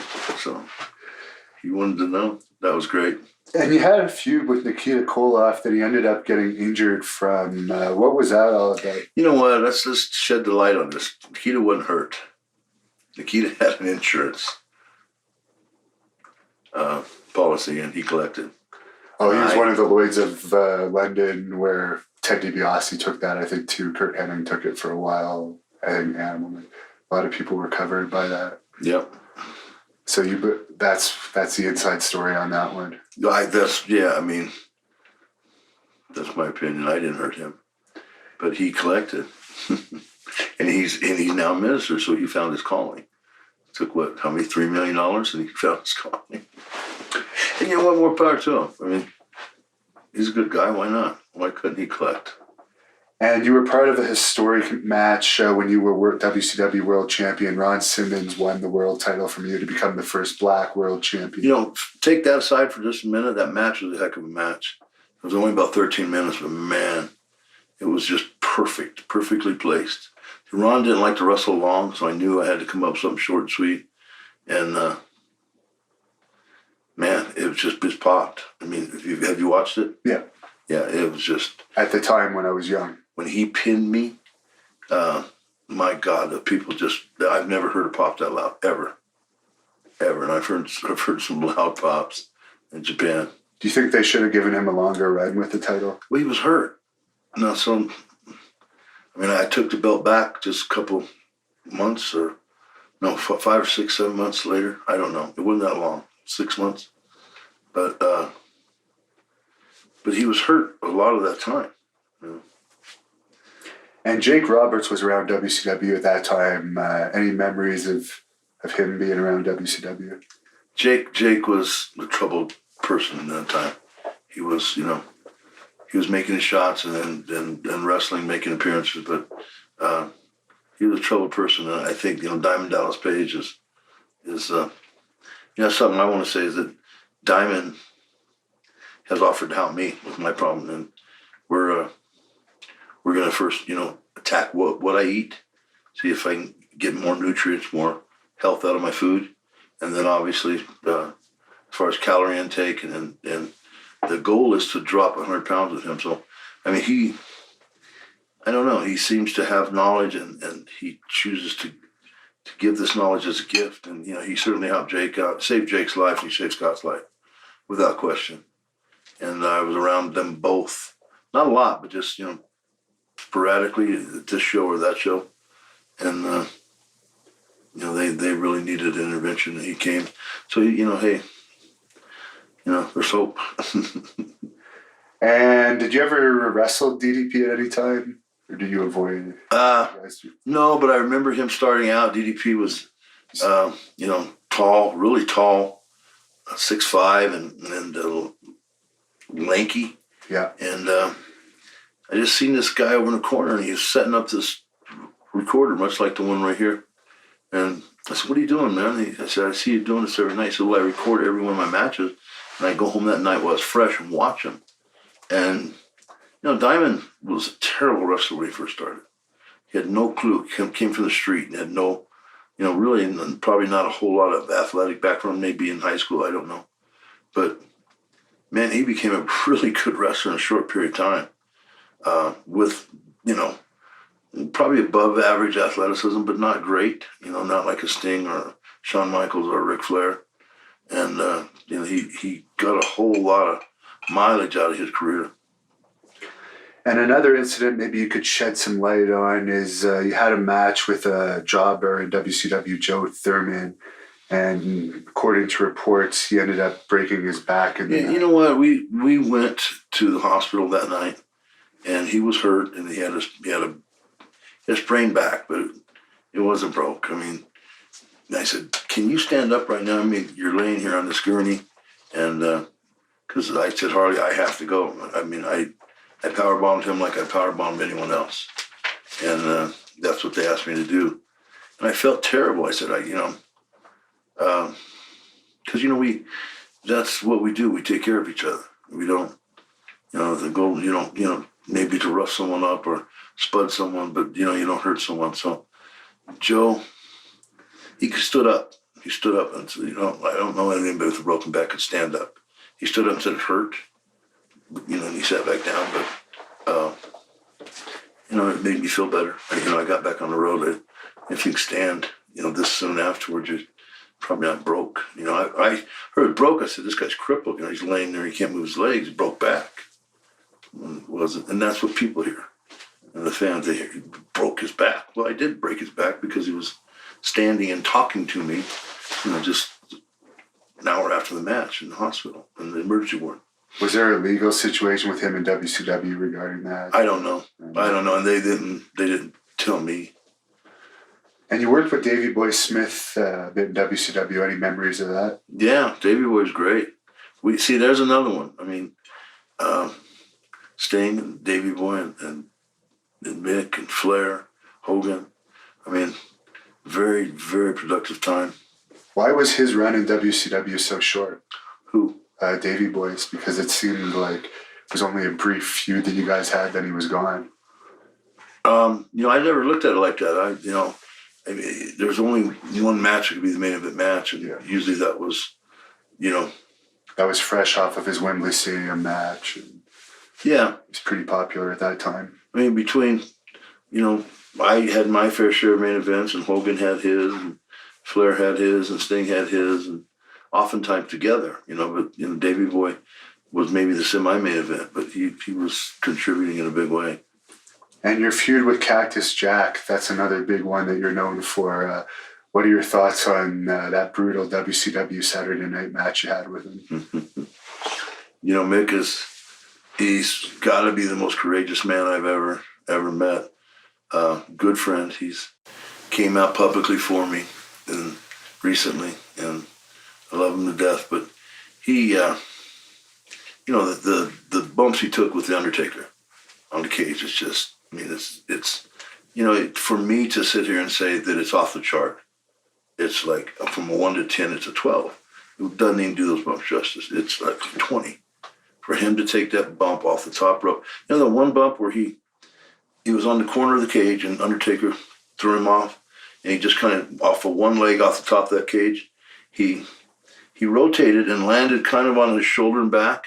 Well, what if he had rotated just a little bit, nosedived? Yeah.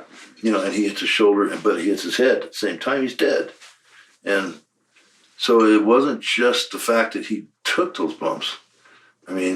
Probably some good athleticism, the reason he's alive. And then one through the cage, one straight down through. And, he's, my God, and let me get to me real quick. But the one, I remember he had a tooth, his tooth had fell out and was in his nose. Yeah. Yeah. And then, really things we did, I powerbombed him on the cement.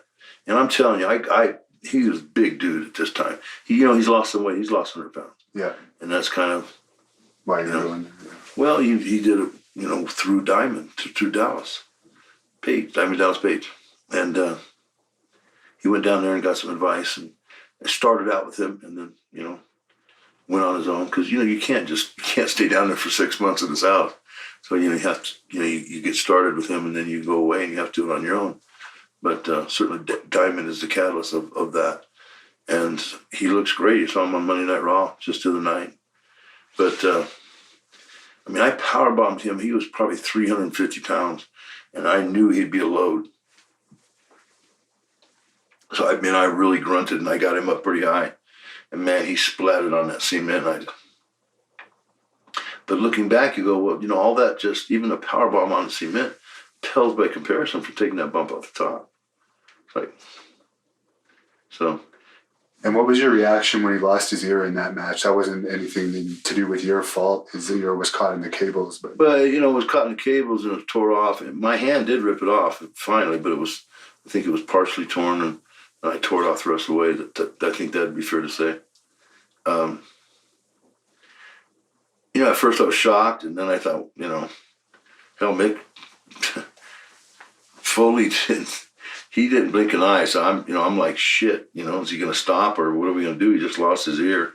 And the funny part was, Mick's going, you know, hit me, Leon, hit me. So his ear was bleeding.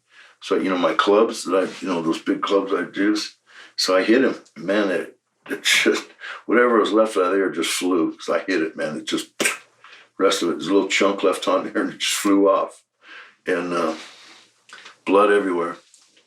And the ref went over. He saw where the initial part of the ear fell off. And he went and grabbed it. He came over to the both of us and goes, here's your ear, Foley. I think I kicked the ref in the stomach and said, drop it, we'll get it later. God, we're in the middle of a match. What do you want us to do with that damn tear? We should have stopped the match and went, oh, God, that's interesting. I'm getting tired. I said, so punch drunk. And you were tag team partners with Sid in WCW at the time of his crazy fight with Arn Anderson. Yeah, you know what? It was a pretty good tag team. We drew. The masters of the power bombs. We drew. You know, the crowd were jam-packed, and we were main event, we drew. And main event, the Beach Blast, I guess the pay rate was pretty good. I think it was a 2-0. There's another vignette for that one, too. Yeah. With the midget blowing up the boat. Oh, yeah, and we were walking. See, I got sunburned that day because it was a hot day, and I'm redheaded, so I got sunburned, but oh, God. So were you around when that fight occurred with Sid and Anderson? Yeah, tell you what, here, real quick, I'll give you the chronology on this. We had worked all week, 2 weeks, 2 weeks hard, 3 weeks hard. And then we were supposed to, you know, after 3 weeks of hard work and you're tired, we're supposed to meet in at 5 o'clock in the afternoon, meet at the airport in Florida at this one terminal, private for us, right? And so they've got all the drinks, they're all loaded. So we're all there and we're all beat up. So, you know, I've been 3 weeks on the road and I'm beat up. So I'm taking a couple pain pills, getting ready to get on this long plane ride over to the deal. And, you know, I was riding first class. So, yeah, I wasn't worried too much. But you take pain pills, you know, and then you take a couple muscle relaxers, then you take Valium. Not too many, but just enough to relax you, because that plane ride, your legs get tight and you can't stand up after a while, you know. Your back hurts, and it's like, you know, but those, you know, they just kind of keep you loose. And if you overdo them, well, then you're an idiot. But if you don't, they could be a very helpful tool. That's the reason they're created. Yeah, but, you know, if you overuse them and you're throwing up and, you know, it's just crazy. So we're, this plane ride over there was just crazy. And then we land. So now we're talking about 3 weeks of work, and then the plane ride, and then the party at the terminal, and then the plane ride, right? And then we get there, and the sun's coming up. And, okay, guys, get on the bus. Drove 3 hours and wrestled. Wait a minute, we're not going to a hotel and sleep? Because that blew me away after all that, you know. It's a long time. And then wrestled, and then got on the bus again and drove another to the next town. 4 hours to the next town. Didn't stay in that town. I thought, well, we'll wrestle, you know, and everyone will get off the bus, and then we'll wrestle and then go to a hotel and, you know, sleep it off and travel the next day. No, that night, and that was it. So we finally got there, and it was sun up, and There was drinking on the bus, I'll assume. Oh, yeah. Just tons of it. Tons of it. And then, so we get there, and I can't remember. It was either Stone Cold was in the bar by himself, you know, and I think he was. And I opened my door. I had a ground floor room, and I opened my door, and I had these big white boxers on. And I see, well, that sucker's over there drinking. How did he get to bar? Because we didn't think the bar could be open. Somehow Stone Cold got it open. And this was before his Stone Cold run, you know. So I thought, how did he do that? So I put on my tennis shoes. So I had these boxers. Imagine a 400-pound guy in white boxers and tennis shoes, no socks, and no shirt. And I come walking over there, and Stone Cold just starts laughing. He says, well, have a beer, Leon. You look like you need one. I said, sure do. So we start drinking and talking, you know, and this was a really nice hotel, but there was no one there. So I'm in my boxers at this bar. And Stone Cold tells the story. It's funny as shit. Here's Leon sitting at this 5-star bar in Europe. And we're just like oblivious. I mean, you're oblivious because you're numb. Yeah. I mean, you know, 3 weeks on the road is murder. And then it just kept going and kept going and kept going. And finally, they pushed us, you know, till it popped. And suddenly, Stone Cold and I, we hear this, what's over there? My God, they're fighting. That's Arn and Sid. And we didn't move. We didn't move. We had our beer and just, shoot, they're over there. Man, that's serious. We did not move, go help or nothing. We just like, didn't ever cross us. We were so tired and intoxicated. It's like, you know, I can't get over there. Shit, I don't know if I could get over there alone. What I do when I got there. You're in your boxers. Yeah. I'd go get I'd get beat up or shoot, cause more trouble. So next thing I know, Sid comes walking over and he's doing Frankenstein walk. He's literally, I mean, he's Frankenstein. I said, Sid, what's wrong with you? He was my partner, so I got up off the stool. And man, I looked closer. I said, man, he had a hole in his stomach right here. And about my thumb. That's where they had been stabbed, those scissors, because you figure both scissors, you know.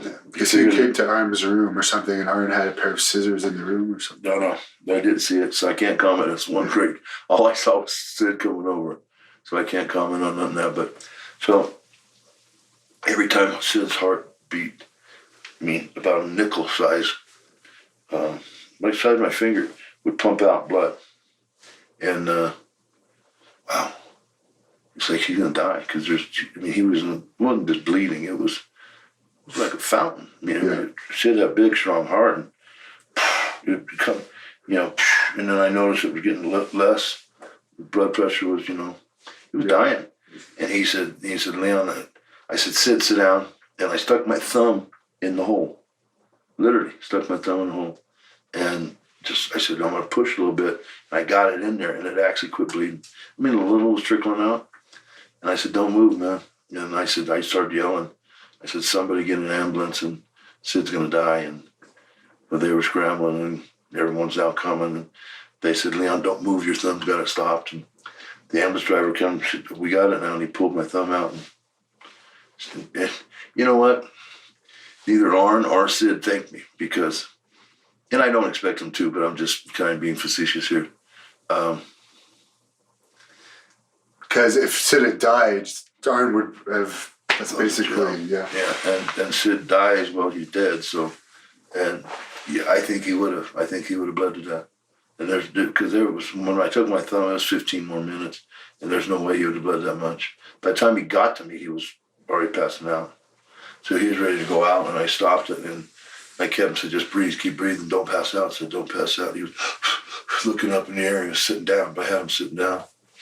So, you know, I think maybe I saved his life, but never once, hey, Leon, thanks for sticking your thumb in my.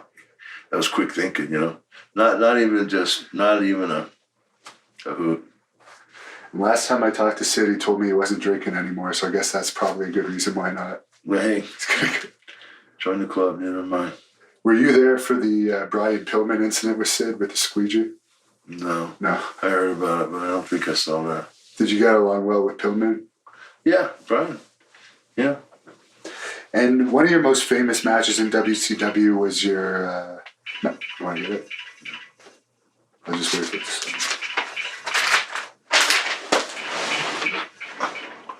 877.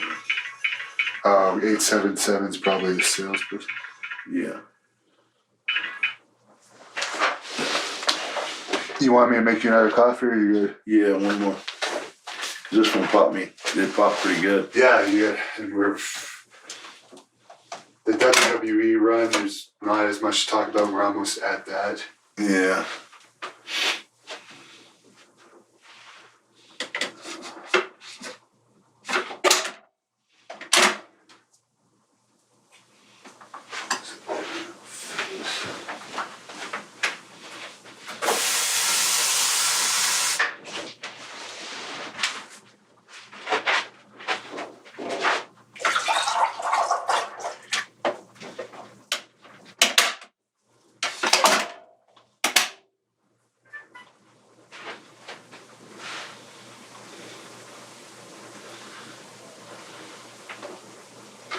What about Orndorff? You can ask me about Paul? If you want me to. If you want me to skip over that. You actually should say something about that because there's only his side of it out there, really. Yeah, I think I should. What did I have on the most recent podcast I heard of him? Yeah, he keeps spouting off, doesn't he? I'll tell you exactly what he said. All you got to say is your side of the... You don't have to diss him or anything, but you could explain the real story. He's sick. I got that may be why he's been saying worse stuff, but I wrote down exactly what he said from the most recent podcast. Oh yeah. He said he would have killed you at the time if there had been a weapon around. Yeah. And that was about it. Well, see, I got blamed for being late, and I was doing a photo shoot for Eric. Eric called my room at 8 in the morning and said, "Leon, if you don't come today to the photo shoot, you're fired." So when I showed up, 2.5 hours late, we were getting ready to start the matches, and I had interviews to do, and I had just been in a 4-hour photo shoot, and grueling, exhausting, and where you had to go in your street clothes and then put your hot stuff on, get all pumped up, put your uniform on, and then start posing, right? And then, well, that photo doesn't look good, let's do it again. That photo doesn't look good, So it just became grueling. And I had told Eric, please call over and tell someone that I'm going to be late because I'm doing this. And of course he didn't do it. And there was actually some talk that Orndorff and Hogan and Eric had set me up. Hogan didn't want to do the job at Nitro, the opening Nitro. Oh, because it was right before that. Yeah. I don't know. That might be far-fetched, though. But it's very convenient that you were let go when you were more of a valuable asset to the company at that time. not that Hogan had probably taken over. Sting and Hogan, I was probably third, before Flair. And Macho was there too, so probably before Macho too. But hey, you want this cup? Soup? Yeah, I'm using the fresh one. It sounds like it's brewing.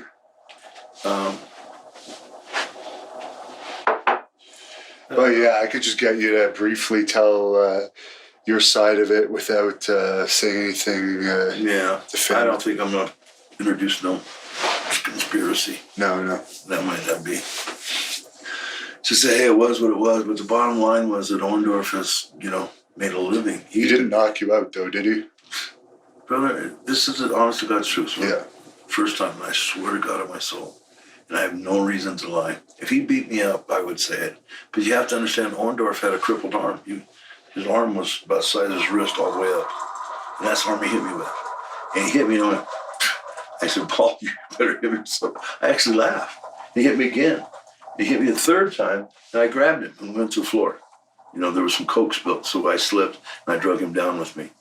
And Paul, some of the wrestlers helped Paul up, and he kicked me once or twice before I got up. That's all. Yeah. So in other words, I fucking, I was going, Taylor, his name Taylor, the agent? Terry Taylor? Terry Taylor, the agent, said, Leon, you have to do some interviews and you're late. And Paul I came in first. And I said, Paul, do you know where I've been, you know?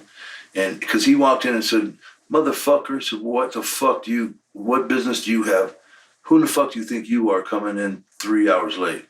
And I said, Paul, man, I was doing a photo shoot, didn't Eric tell you? So when he cussed me again, he said, no one fucking told me nothing. I stood up and got in his face. I said, fuck you. He said in his interview that I heard that you were the one that came up to him swearing. No. See, he came up to me and said, who in the fuck are you? Because in other words, what am I going to do? I just did a photo shoot. I had my bag and I went into the room and sat down. Like, I just did that traffic from the Atlanta Towers over to the CNN Center. Yeah. And so what, you're going to sit down, right? So I sat down. He came in and said, you're fucking late. Why are you late? In a tone. And I said, Paul, I'm fucking doing this photo shoot. And didn't Eric tell you? And he said, no, and told me a fucking thing. I said, well, that doesn't give you a reason to fucking mistreat me. Go fuck yourself. And so then Paul turned around and walked out. And then Terry Taylor was taking me to the interviews, and Paul stepped in my way. And I said, Paul, he said, I'm going to kick your fucking fat ass. He threatened me. So I slapped him. And his feet came off the ground. I hit him, so I caught him with this. And so I said, oh, fuck, there's my job. I snapped, I thought, I'm going to get fired, or I'm going to get suspended or fined, And so when he got up, I let him hit me. That's when I stuck my chin out. I kind of laughed at him. I said, you better hit me better than that. And he hit me again, hit me a third time. And I'm still standing. I mean, it's like 3 times in the face I let him hit me. So in other words, I slapped you, but you hit me 3 times. Yeah. So, I thought that would justify it, but no one even saw that. So I grabbed him, we went to the floor, and he stood up and kicked me a couple times. I stood up and chased him into the coach's room. Actually, we fought into the coach's room, just wrestled kind of, like that. And that was pretty much it. The coach's room is where the agents were. Yeah. Yeah, and that was pretty much it. And from that, and even Paul says in one interview, he says that he got 5 extra years from his contract because of that there. Yeah, so he has you to thank for that. So, what's he going to do? Say no, it's all bullshit, Yeah.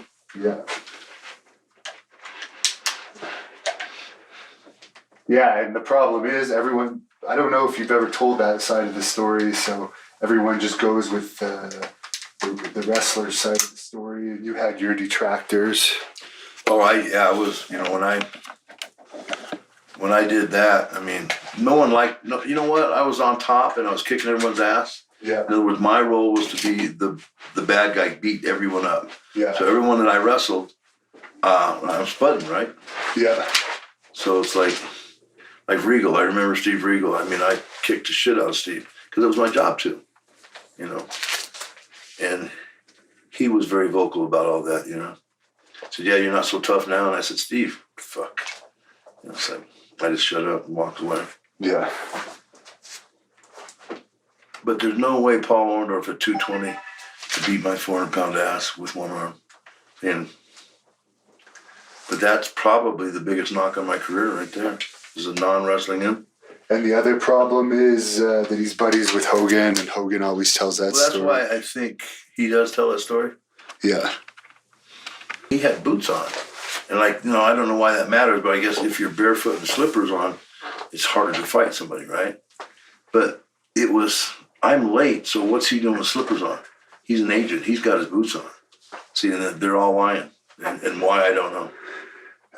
I'm just going to ask you about the Flair thing, the Hogan thing, then I'll ask you about that, because you had your match. What Flair thing, Hogan thing? Just your matches with Hogan, your match with Flair and your Hogan matches. Okay. Because that's right before the Nitro, so I'll just keep it in order. Just make sure that's recorded. Okay. Just zoom in a bit more for this one. So you had a very famous Starrcade match with Ric Flair that he talks about in his book and alleges that you were a little stiff with him in that match. But what are your memories of that match and just working with Flair in I general? believe it was 34 minutes, and it was a 5-star match. The other 5-star match I was Muda in Japan. Flair, I mean, you don't have many 5-star matches, and that's one I'm very proud of. But the thing with Rick was, for me to be me, now I could go out there and have, you know, a 2-star, 2.5, 3-star match with Rick. But to get the 5-star out of Rick, you had to piss him off, and you had to challenge him. And see, I've told Rick this, and he keeps telling that same sad story, that I did this, and then he beat me up and blackened my eyes. Have you heard that? Yeah, in his book. Yeah, well, yeah. I blacked. And you backed off after. Yeah, in other words, I challenged him in the ring, and then he fired up and started punching me, and he was punching, closed my eyes. The next day, my eyes were closed, which is, you know, they were a little puffy, but it's just bullshit. And then I backed off, and he basically dominated. And the thing was, I told Rick to his face in a bar, I said, Rick, come on, you keep telling that same sad story about how you puffed my eyes. And I said, how is it that you can puff my eyes up if I let you? Because I got on one knee, I put my hand around your waist and fed you. Like, come on, hit me. I put one knee and just looked up at him like that. And the reason was because I told Hardy, I said, we're going to put Charlotte, and it was supposed to be me and someone else, but Rick was a replacement. So you don't put a replacement in a job. And so you and Sid, actually, I think. I think it was me and Sid, yeah, supposedly. But the Anderson thing happened. Yeah, the Anderson thing happened, and Sid was gone. So Rick's in his hometown. You know, you can't beat him there. It's big baby fist. It wouldn't have been right. I don't think I wouldn't have done a job in my hometown in Denver. You know. So we do the 34 minutes, and I had told Harley, you know what? The only way I can get this 4-star, 5-star match, and I didn't use those terms, but the best match out of Rick is if I piss him off. And I'm going to, for the first, he said, what are you going to do? And I said, for the first 10, 15 minutes, I'm going to stuff him. Every time he looks like he wants to do something, I'm going to nail him. And boy, I did. And he was getting dejected. And I kept nailing him. And it was like nothing. But I knew we had the time. So it was like, I heard 15 minutes. And I said, okay, Rick, block. And, you talk about Ric Flair, and he hears, okay, from a 400-pound hill, he's ready because, he knows he's behind. And, man, he lights me up. But it was time. It was the match. It was by design. And I said, fucking hit. I can't say that. But I said, bleep, bleep. It's your time. Take it. And boy, he did. He was lighting me up, and I was feeding in my face. Rick threw great punches, and he would mainly hit me there, but a couple were to the eye, and he did, puff my eyes up. But so it was designed by me, and what you hear on the YouTube stuff is, something entirely different. But I credit Rick. For taking an ass whooping for the first 15 minutes by design on my part. And, you do that to some people and they don't come back. Rick's a champion, and he saw his opportunity. He fought like heck. And boy, that match, the last 15 minutes was, and when he pinned me, they went nuts. But it was like, we needed that 15 minutes of just, you could have dropped a pin. That sold out Charlotte. And that was designed by me. So, there's once again, it was a pretty good call on my part. Actually, a great call on my part. And, And supposedly there was something on Twitter with you guys lately. I actually didn't follow it on Twitter, but I heard Ric Flair say that there was some type of an argument, but you guys actually called each other, and now it's sorted out. Yeah, we sorted it out. It's just, I was listening to this stuff about how he had blacked my eyes and he'd beat me up, and so I tweeted something about it. And, in response, I said, that wasn't the case, and blah, blah, blah. And then so he responded to me, and so we got into it a little bit. But all in all, Rick's a pretty good guy. He really is. He's a very good guy. And if he likes you and he's on your side, you have a real ally. I've never had a problem with him. I don't know what he feels about me at this point, but I You know said this. you were all cool the last thing I heard, so. You know what?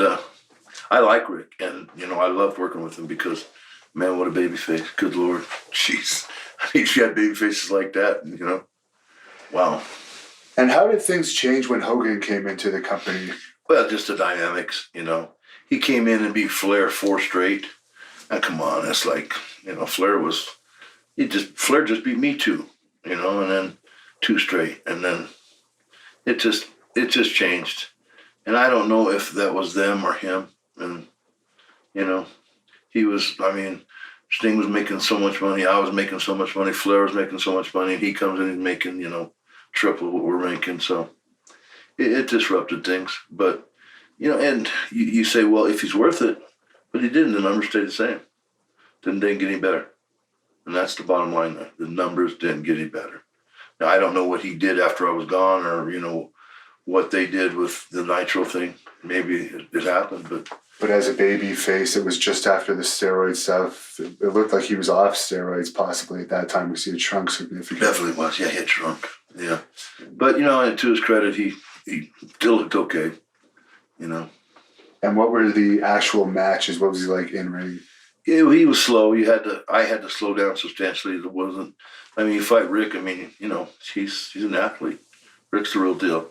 And I'm not saying Hogan's not the real deal because Hulk Hogan deserves every bit of credit you can give him for an in-ring star because he created that persona, everything. He did all that. But, he was slowing down at this point and had a bad back. So, he was doing the best he could with what he had. And he could still make it work. He could still put it up and put it down. And before we move on from WCW, Dusty Rhodes was a booker for a lot of the time you were in WCW. What were your thoughts on him as a booker? Best, man. He made Vader. His first day, he just said, Leon, we're going to put you and Sting together and we're going to light this house on fire because before that, they didn't have anything. They didn't have a thing. And then Sting and I caught fire, and then another 2 caught fire, and then the tag team caught fire, and then suddenly the company was on fire. So it's like, the term business creates business, and that's what this was, Sting and I was creating other things because people say, hey, they're doing it, it's just contagious, And something happened backstage in WCW at a time when you were probably at one of your peaks in popularity in America with Paul Orndorff. My God. We've heard a lot of his side of the story. Hey, stop right there. You know what? Paul has made a living talking about this night. And one of the things he says, and you know what? I understand Paul's sick. I guess he's got throat cancer, is that right? Yeah. So, it's hard to say this, but, I was there that night, and Paul had a crippled right hand. His right hand was the same size as my wrist all the way up to his shoulder. And that's the hand he hit me with. So, real quick, I got to tell the story because I've heard, Paul, it's like he won't let it die. It's like 20 years ago he was saying this, and then today he's still saying it. He's still doing interviews about it. And one of the things he said was, I got 5 extra years of my contract. He kind of smiled. And I need to speak out because I never have, really. I've told my side of the story, but... I've always downplayed it. Yeah, I always downplayed it. But, this is the honest to God's truth, so help me God. Eric Bischoff called me at 8 a.m. at the Marriott and said, Leon, you have promised me pictures for a photo shoot for weeks. You got to do them today or you're fired. And he says, I'm not kidding. So, hey, you get up and you go. And so I had lunch and I went, did the photo shoot, like 3.5 hour, 4 hour photo shoot, so exhausted. And I'm driving over to CNN Center. And when I left the photo shoot at the towers, the Atlanta Towers where the execs are, that's where the photo shoot was. I said, someone call and tell someone why I'm late because I don't want to go in there and have to explain myself. And they said, we will, Leon, don't worry, we'll take care of it. The photographers, And it didn't happen. Of course it didn't happen. So when I got into the locker room and sat down, Paul, first thing came in, Leon, where in the fuck have you been? Who in the fuck do you think you are to show up 3 hours late? And I was trying to explain to him, I said, Paul, like, politely, Paul, I mean, didn't someone tell you I've been over doing? So then I said, if that's not good enough for you, you can go fuck yourself, because I've had it. I mean, this is, I'm not getting cussed out by you. You're not my boss. And he thought he was. And you know what? I had been told specifically that during that period of time, Dusty Rhodes was my boss, period. And Eric Bischoff, those two. Other than that, no one is above you. Those two guys. Yeah. And I think Sting had the same arrangement. Hogan had, well, maybe even a different arrangement. Maybe Eric Bischoff couldn't tell him what to do. But that's neither here nor there. So he turned around and walked out. And Terry Taylor comes in and gets me, Leon, regardless of where you were or what, we got to do some interviews. So I got my mask, took my shirt off, got my rubber hose so I could pump up, and I'm running to do the interviews. And Paul steps in and blocks me from going to the interviews. And he called me everything in a book and threatened me to my face to face. So I slapped him. I thought that was a threat to my well-being and my safety. Hey, you're going to tell me you're going to beat the hell out of me? Well, I'm going to defend myself. So I slapped him. His feet came off the ground, and he hit his back hit the cement, and his head just missed this steel toolbox where we put the tools to put the ring together. Right. I thought, my God, if his head hit that, I'm done. I mean, don't matter why I'm late. I mean, if his head hits that and he's hurt, I'm fired and probably go to jail. And so I went over and put my hand on his chest. Paul, are you okay? And he was coming to, because he hit the ground hard. I slapped the shit out of him. So Paul's got a right arm about the size of this wrist all the way up. And he's 200 pounds. I mean, he's really in bad shape, physically. He's not the Paul Orndorff that you would, that 260, 270 pound guy. He's like 200 pounds, 215. And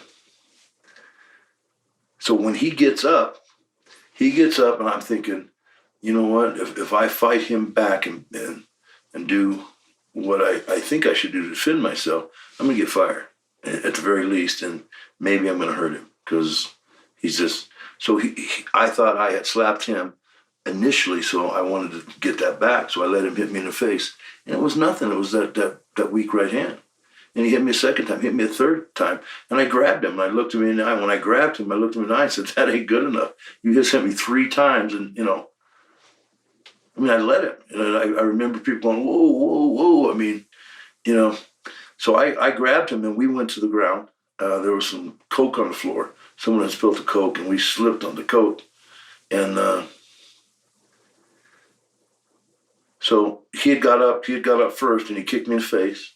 I remember that, and I got up and grabbed him, and we went into the coach's room, fighting like a wrestling type fight. But that was it.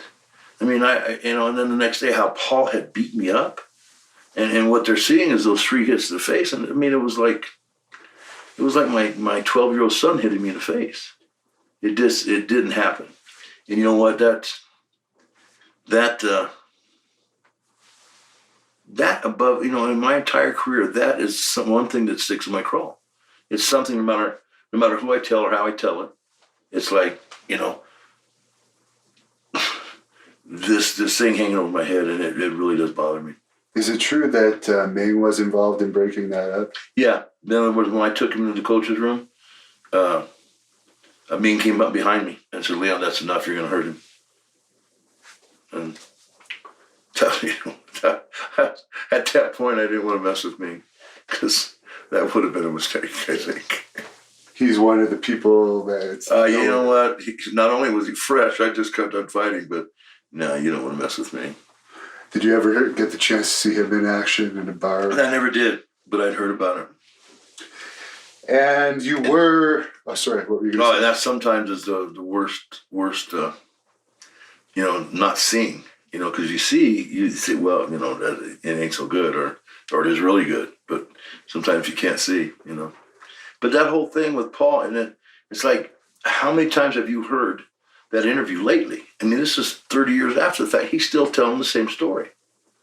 He's still getting over on this thing. It's like his thing, his claim to fame. That would have been about, yeah. So he's hanging on to that bullshit story. And that's exactly what it is. It's bullshit. And ultimately, you got released over that. And No. Ultimately, Eric Bischoff, and this was probably the second mistake I made, because getting into, slapping Orndorff felt good, but it was wrong. I mean, no way should I punch first, right? He got in my face. I said, go. I should have told him to go and take his best shot. And once he did, then I could have, done anything I want with impunity. But so that was the first mistake. The second mistake was when Eric, he did send me home, and he, I had heard that I was going over Hogan on the first Nitro, which was coming up, and I was in suspension. So they were going to bring me out of suspension, like this big thing. To have a surprise. Yeah, surprise. And because at that point, they hadn't made the deal with Luger, and they were looking for something big. And I was going run Hogan. Yeah, they were looking for something big. And, I had heard that, much to my surprise, Eric was in my corner saying, hey, Leon, he's a hard worker, and he's, he took that WCW belt for a year and never once, they had a bad match. And you were on the opening, actually, for the first Nitro, even though you never wrestled on Nitro. So that really adds some... So I heard that, and then, so Eric says, well, during this period of time off, we want you to take a 6-month pay cut, and that's a lot of money. I said, Eric, for this? I mean, I said, I can't see 6 months pay cut. I mean, that's a half your salary. That's what? Close to $400,000 fine. Shit, man. I mean, how about 150, 200? I mean, something's, he wouldn't come off that. And so I told Eric that if that was his decision, that I was going to go elsewhere. And that. And I just wanted to bring up, you did mention your salary close to $400,000. I don't know if you want to talk about it, we can cut this out. That was half of it. Yeah, that was half it. I'm only going to bring this up because there was a recent podcast with Bruce Pritchard, and it was brought up on that podcast that you were making about around that 750 range, and Bruce Pritchard shot it down and said, no, there's no way Vader would have been making that much. How in the bleep would Bruce Pritchard, WWE official, know what I was making in WCW? Because the only two people that really know what I made was Eric, and I guess the WCW officials, the suits, and my agent and me. So and without saying the number, everything else was just, Ric Flair.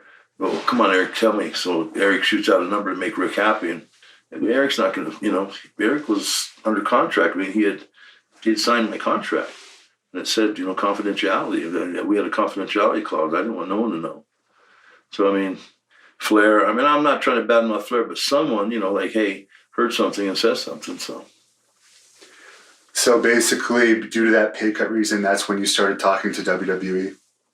Well, the fine. Oh, the fine. I didn't want to take the fine. Yeah.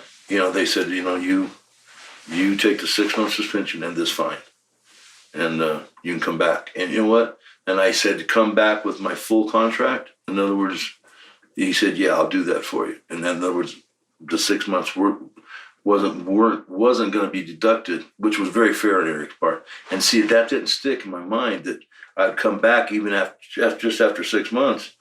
Things would have been, I could have been in great shape, lost some weight, got tan, then came back and made a real run out of it. Whether it would have worked or not, I don't know. But I think I would have liked to have tried that, So what made you make the big jump finally? Well, I got a settlement, so we settled out on my contract, which was substantial because it was like, I don't know, six years left. But, if you multiply those 6 years of what I would have made, so it was a bad mistake on my part. But what, I don't know. I think pride. And, pride and business don't work. So that was a big, big mistake. Is it true that they were going to originally call you the Mastodon when you switched? Or there was talk to Vince? Yeah. Vince asked me, he said, what about the Mastodon? And you know what? Looking back on it, I mean, why not make Vince happy? I said, no, I'm Big Van Vader. I mean, it's Vader time. And why would you change that? People aren't going to know who I am. And he said, they're going to know who you are. And so Vince was talking to me on the phone, trying to talk me into the Mastodon. And I tell the boss no. It's like, come on. So you think that could have been a nail in your coffin ultimately? Well, it was like I was so sure of myself. And, and I was going in against Yokozuna. And here's this big 600-pound Samoan. And, I guess we had pretty good matches. It was just pretty much a slugfest. We stood there and slugged each other because he just, after a while, he couldn't move, Do you think they should have brought you in more with jobbers to kind of build you in WWE more rather than throw you in with a huge guy that's actually even heavier than you right away? Well, who knows what turned that whole thing. I mean, I don't know if I agree to the Mastodon, because he copyrights it. I guess that meant money for him. Yeah. And that's why he likes to own everybody's name. I guess. Well, but if you're getting paid, what do I care? So it was a terrible mistake. So the next thing I know, I'm with Sean, and you know what? You're doing a few jobs for the champion's one thing, and then getting jobbed every night by the champion is another. So that's where it all went south for me. And you were teamed with Jim Cornette as your manager. Yeah. What did you think of having him manage you? Well, I mean, come on. Jim's a great manager, but compared to Harley Race, it just didn't feel right, And regarding your feud with Michaels, I guess this was he's even openly admitted this now that he had, I guess, some medication issues and... You think? I didn't know he admitted it, but... well, now he's a born-again Christian. And you know what? I couldn't be more happy for him. I am, too. I mean, I don't wear it on my sleeve like he does, but, yeah, I mean, I am. And it's like all this... If you truly believe it's just not going to matter, all this. So it's great for talking in front of cameras. But so working with him, I guess, was difficult due to his attitude at the time. Well, you couldn't please him. There's always something wrong every night. We'd have a fucking knockdown match, drag out. I mean, I go 20 minutes with him at, he's 200 pounds and I'm 400 pounds and I'm going 20 minutes with him. I mean, that's a real effort because he could go. I mean, Sean didn't get tired. I don't care if he was hungover or high or, boy, he could just go, 210, 215, and fast too. I mean, all that Japanese, he was like a Japanese guy, and maybe quicker and more talented. I mean, Jesus, he could wrestle a broomstick. So we had some great matches, and I was supposed to, I don't know, something happened. Again, you don't know. I mean, you don't know. Was it the Mastodon thing? But I was supposed to go over him at SummerSlam and pin him, become world champion, and then give it back to Brett. And then, what Sid did. Sid took my spot. Right. Sid took my spot. Do you think it took some of the heat away from the SummerSlam match that you did a long series of house show matches with Sean before? We did 19 matches right before there. And I brought that up, and Bruce Pritchard said, no. I said, what do you mean? I just did them. He went over on all of those matches too, right? Yeah. He was going over on, and it's like, why weren't we doing a DQ, a 10-minute DQ? And, it's like they'd given up on the angle. They'd given up on SummerSlam, and then they bitched at me because SummerSlam didn't draw.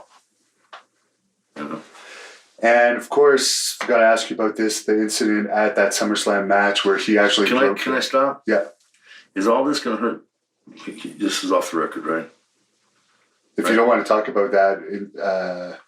No, it's like... It's going to... Yeah, I'll turn it off so you can do it. Say the same things, just change it a little bit. We'll just restart the Shawn Michaels. Yeah. Restarting the Shawn Michaels, just to remind me. Restarting the Shawn Michaels. That's not on my face anymore. You moved it a little bit. There you go. Okay. So you had a big feud with Shawn Michaels. That was probably your most main event feud in WWE.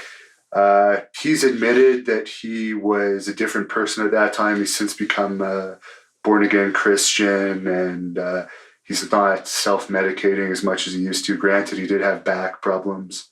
at that time as well, but he has admitted he was on a lot of medication. What was it like working with him in those days at the height of his popularity and the height of his personal issues? Well, I don't know a whole lot about his personal issues. I do know he had a bad back, and it was always something I had to be cognizant of. Me at 400 pounds and Sean at basically 200 and a little bit. But bottom line with Sean, he was a perfectionist, and if things wasn't right, he'd let you know. And I'm a perfectionist, and things were 99% right. But there's always, when you're moving that fast, when you're thinking in front of 10,000 or 15,000 people, and we were averaging 10, 12, 15,000 people at house show with Sean and I. The house business really picked up. We were, and the matches were excellent. They weren't just good; they were excellent. And because with my size differential, we could make them feel for us. And when we popped it, man, they came because they liked Sean. Sean was a great champion. And leading into that SummerSlam match, you had quite a long series of house show matches with Sean. I think that hurt it. I think I counted 19, and I told by the time I told Pritchard and Vince that. That's just my opinion, but those matches, where I was coming up on the losing end, I think they hurt the number, and it wasn't a good number. I think we would have had we done some DQs and maybe put me over a couple times. I mean, who knows what we would have done there. And of course, I got to ask about this because everyone always talks about it. Because I guess Sean broke kayfabe during that SummerSlam match and actually yelled at you during a match for messing. Like I said, he's a perfectionist, and there was a spot where he came off the top rope and was going to drop an elbow, and I was supposed to move, and I didn't. I forgot. And hey, he let me know, and we went on. But where would you rank Sean among the top workers you wrestled, like among the Mudas and the Sting and all that? Wow. You see, when you mention Muda and you mention Inoki, Akiyama, Kobashi, those are pretty good wrestlers. Kobashi's, Kobashi is limited athletic, but he's real big. But man, he's like a machine. He just goes from one spot to the next, and rapidly. And he knows the Japanese timing, so he can create those big, pops and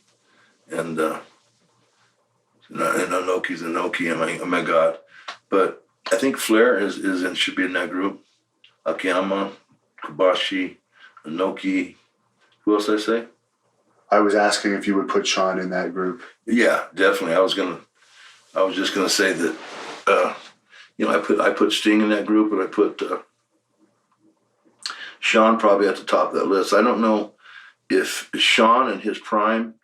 I don't know if there is a better worker. And I've kind of flip-flopped this and saying that Mizawa. Probably Mizawa in his prime. Mitsuharu Mizawa in his prime. Because Mizawa, he gained a bunch of weight, started smoking, and was chain smoking. When I worked for him and for Noah, he all day long, every day, until he got in a match, he would smoke a cigarette one after another. And you know what? Still go 20 minutes. It's just incredible. With Japanese style, 20 minutes. So I think Sean and him in their prime would probably, and I'm talking about Mizawa's prime, probably when he was, in his early 20s, 22, 23, 24. And Sean, of course, is known as a great worker. A guy that's known a lot of times as a difficult worker is the Ultimate Warrior. You had some matches with him in WWE. What were those like? Yeah, the Warrior we can't really mention him in this group, but for me, I mean, it just, I think the Warrior wanted, in other words, Warrior was used to people just standing back and watching him work and letting him do things. And with me, it wasn't like that. So, we'd lock up and engage him. And so I think he got really frustrated with what I was doing. And like, no one treats me like this. So, well, wait a minute, why not? So. Is it true that once at a house show, you actually walked to the back in the middle of a match because you became frustrated with him and then you ended up coming back to the ring to finish? I don't remember that. I really don't. And I'm not trying to cop out, but I really don't remember. So That was one of the things that was discussed on the Bruce Pritchard recent podcast. And another thing that Bruce brought up was, I guess there was a rib played on you by Vince and Owen at the Slammies. Yeah. Where I was pissed, legitimately. And you know what? If I could have caught Owen, but Owen, he was too smart. As soon as he did that to me, I really reached for him. You know, all my NFL speed exploded, and I couldn't catch Owen. So, were you working for the company the night that he passed away? No, I wasn't there. Were you close with him at all? Yeah, Owen. We started in Japan. One of my first trip to Japan, Owen was on the roster. Him and Steve Blackman, they were there. Speaking of Steve Blackman, he's actually come out with a story where apparently, I'm not sure if you're aware of this, but apparently there was some issue with you guys in Japan, and he showed up at a WWE show wanting to fight you or something. You know what? If he wanted to fight me, why didn't he? I mean, I don't have anything good or bad to say about him. I don't think about him. I don't know. But it's like suddenly everyone's coming out of the woodwork now with, it's like, I don't know. It's just one after another. And one legitimate fighter that you did work with was Ken Shamrock. What were those matches like? Because those were pretty stiff matches. Well, I broke his ribs in the one cage. The floor was like cement. I mean, literally. And I picked him up, and I think I'd hit him in the ribs with a clothesline type thing. I caught him pretty good, and then picked him up and slammed him, picked him up over my head, pressed him, and brought him down, slammed him on that thing. Because you know what? Kenny was laying him in there. I mean, he'd hit you in the face, and so you didn't mind hitting him back, or you didn't mind slamming him pretty good. Like, hey, if you're going to do that, and I'm going to do this. And but nothing but good things to say about Shamrock. But he started coughing up blood. So, and we did the match. I won by, he just couldn't go. And you had a couple matches with Ahmed Johnson, who was known for being a bit of a sloppy worker. Did you have any problems wrestling with him? No, he was a big, strong brawler. Yeah, big guy. And working with Bret Hart, what were your memories of working with Bret? I know you were part of that Canadian Stampede match against him, I believe.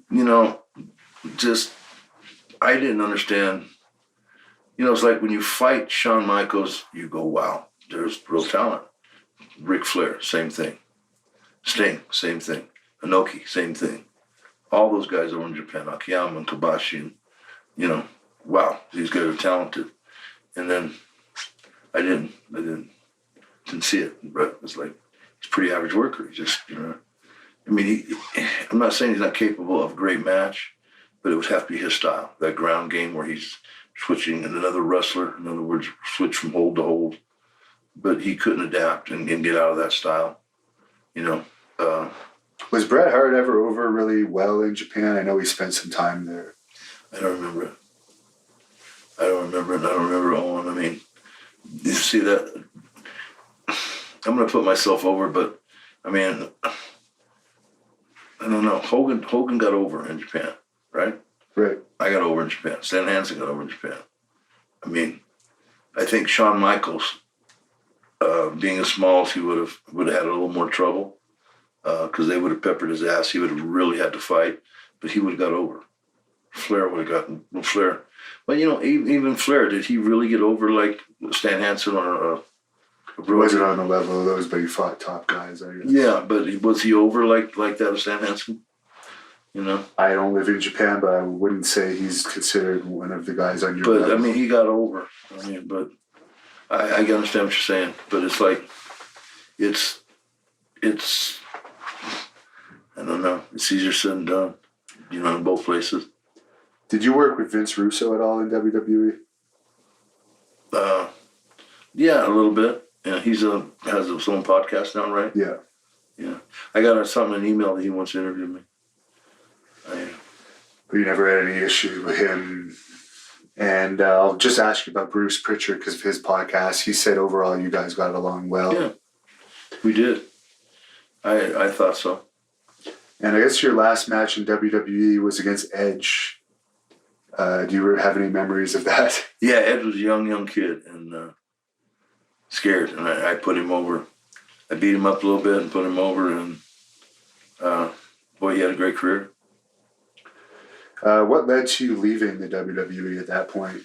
Yeah, it just, my usefulness. In other words, as long as I was useful and making good money, I stayed. It wasn't the role I necessarily wanted to play, but I felt, I'm with The Undertaker, I'm with Shawn, I'm with I didn't ask you about The Undertaker. I have to ask you about The Undertaker. Davey Boy, I'm with, so when I was productive, whether it didn't matter whether I was being put over or not, it just mattered if I was part of the plan, And then once I became not part of the plan, I just asked for my leave and I went back to Japan. It was like 10 days. I left WWE and I think it was 10 days later I was world champion for Baba. So. And before we just go back into that, what was it like wrestling The Undertaker? He has his own style and his own pace. His pace is a little slower because of the dead man routine. And I think he knows how to do it. And it takes a longer match to get to people. Where if you work at a little quicker pace, that whole dead man and he takes, everything's methodical. He takes the choke slam, he puts it over, and then, you know what I'm saying? So, for me, I think things happen a little quicker than that, to build the spot, to build that one where you get that big pop, and then you take it from there. So, he knows what he's doing, though. I'm not suggesting, saying that that's not my style. And you got along with him outside the ring, no problem? Oh, yeah, very much so. He's a great guy. But I think, what can you say? He's Undertaker. And so you went back to All Japan. As you said, you were champion very quickly. Was it them contacting you as soon as they found out? No, I had something set up. I had talked to Stan. And Stan said, Baba wants you at this much money. And that as soon as you get here, they're going to put the belt on you. And then once you give that up, then we're going to put tag belts with Stan and I. And we had to help. Stan was, getting... he's a little long in the tooth, but boy, as a tag, talk about a tag partner, what a great partner. Jesus. Is it true if you hadn't gone to WWE that there was interest in making you guys a tag team around that time when you left WCW? Yeah. Japan? Yeah, was the first. Stan said, you come and we'll be tag champs, and probably is what I should have done. Yeah.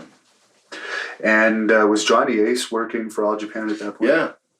Did you enjoy working with him? Yeah, Johnny was, and you know what? The odd thing about it, he said he was going to go back when he got done wrestling. He was going to go back to America and get a job as a executive employee. It's the one guy that I think did it. That's a tough nut to crack, that. Oh, yeah. And his brother, of course, is Animal. I haven't asked you about the Road Warriors yet. They're, of course, they're on that same level as you in Japan as far as popularity. Oh, absolutely, yeah. Did you have much contact with them over the years? Only wrestled a couple times in my prime and their prime, but we always got along good. And Animal, great workers, great tag team. And you won the NOAH tag team titles with Scorpio when you were working in Japan as well. Any thoughts on Scorpio? That's another guy we did an interview with. Scorpio, man, is what a talent. Jesus, he can do anything. And you know what? A great matchmaker. That's what other than the fact that he can do it in the ring, it's great, but he could create in the locker room. And that was my forte. I could create in the locker room. In fact, when, maybe because of my position, within the company, but pretty much everywhere I went, when I first started out with Inoki, it was after that debut. Inoki was trying to call a match, and I kept, saying, well, what if we did this, and what if we did this? And then so, people always looked to me to call the matches throughout my career, except for maybe Sean. But even with Sean, I was pretty vocal. What would have been the highlight for you of that last run in Japan, the last major run in Japan you had after WWE? Well, I had a couple years with Stan, and then Stan retired, and then Baba died, and Misawa jumped ships, and he offered me. For people that don't know who Misawa is, do you want to just explain? Mitsuharu Misawa, he's the Sachu-san, the boss of Noah, and he was a megastar as a babyface heel for Baba, babyface wrestler. And you also work with Kobashi too, I guess. Kobashi, and Akiyama was real good.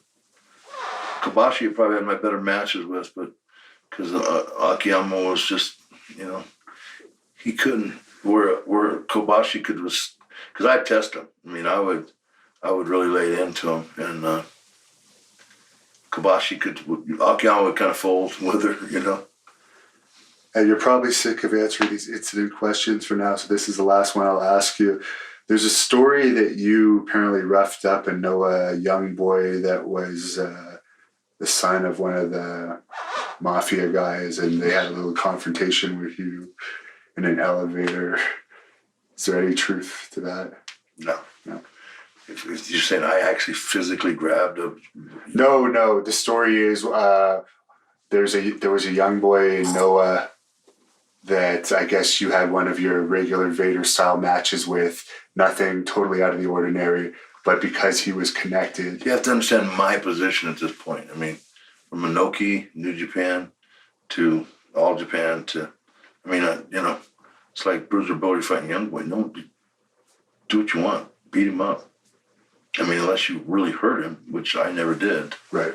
I mean, if you tried to break his wrist or his neck or something, maybe they would. Yeah. But no, it's good for him. I mean, that was their style. Right. So that's just rumor. Just bullshit, like everything else, like a lot of things are. And you ended up having a couple matches in TNA. Any thoughts on those? No, they don't. It was, it was time to me to slow down. You know what? I was really getting out of shape at this point and gaining weight. So I took a couple years off, and I made a really big run, comeback. I mean, I'd gotten in great shape. I think I was like 400 pounds and just really overweight and out of shape. I was just tired, and you know what? My knees hurt so bad. In other words, when your knees go at my size, they go, and the pain is so bad. In other words, you're taking 8-10 pain pills a day just to walk around. And then in other words, you'd wake up in the morning, you'd take 2 or 3, and then about halfway through the day, take 2 more, and then match time, take 3. You get to the match, and after the match, it really hurts. You have to take, so it's just, and you're getting drugged out. I mean, it's starting to show. This is, 25 years ago, so.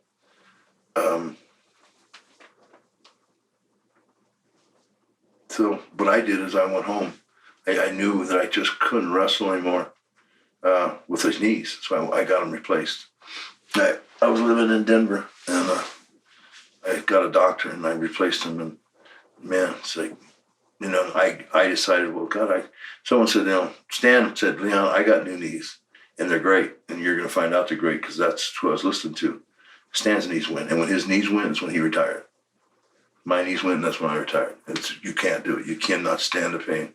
I fought it for a long time. I was getting extra pain pills. So I had 1 more year, and I can have enough money where I can really be comfortable for a while and, take care of my knees.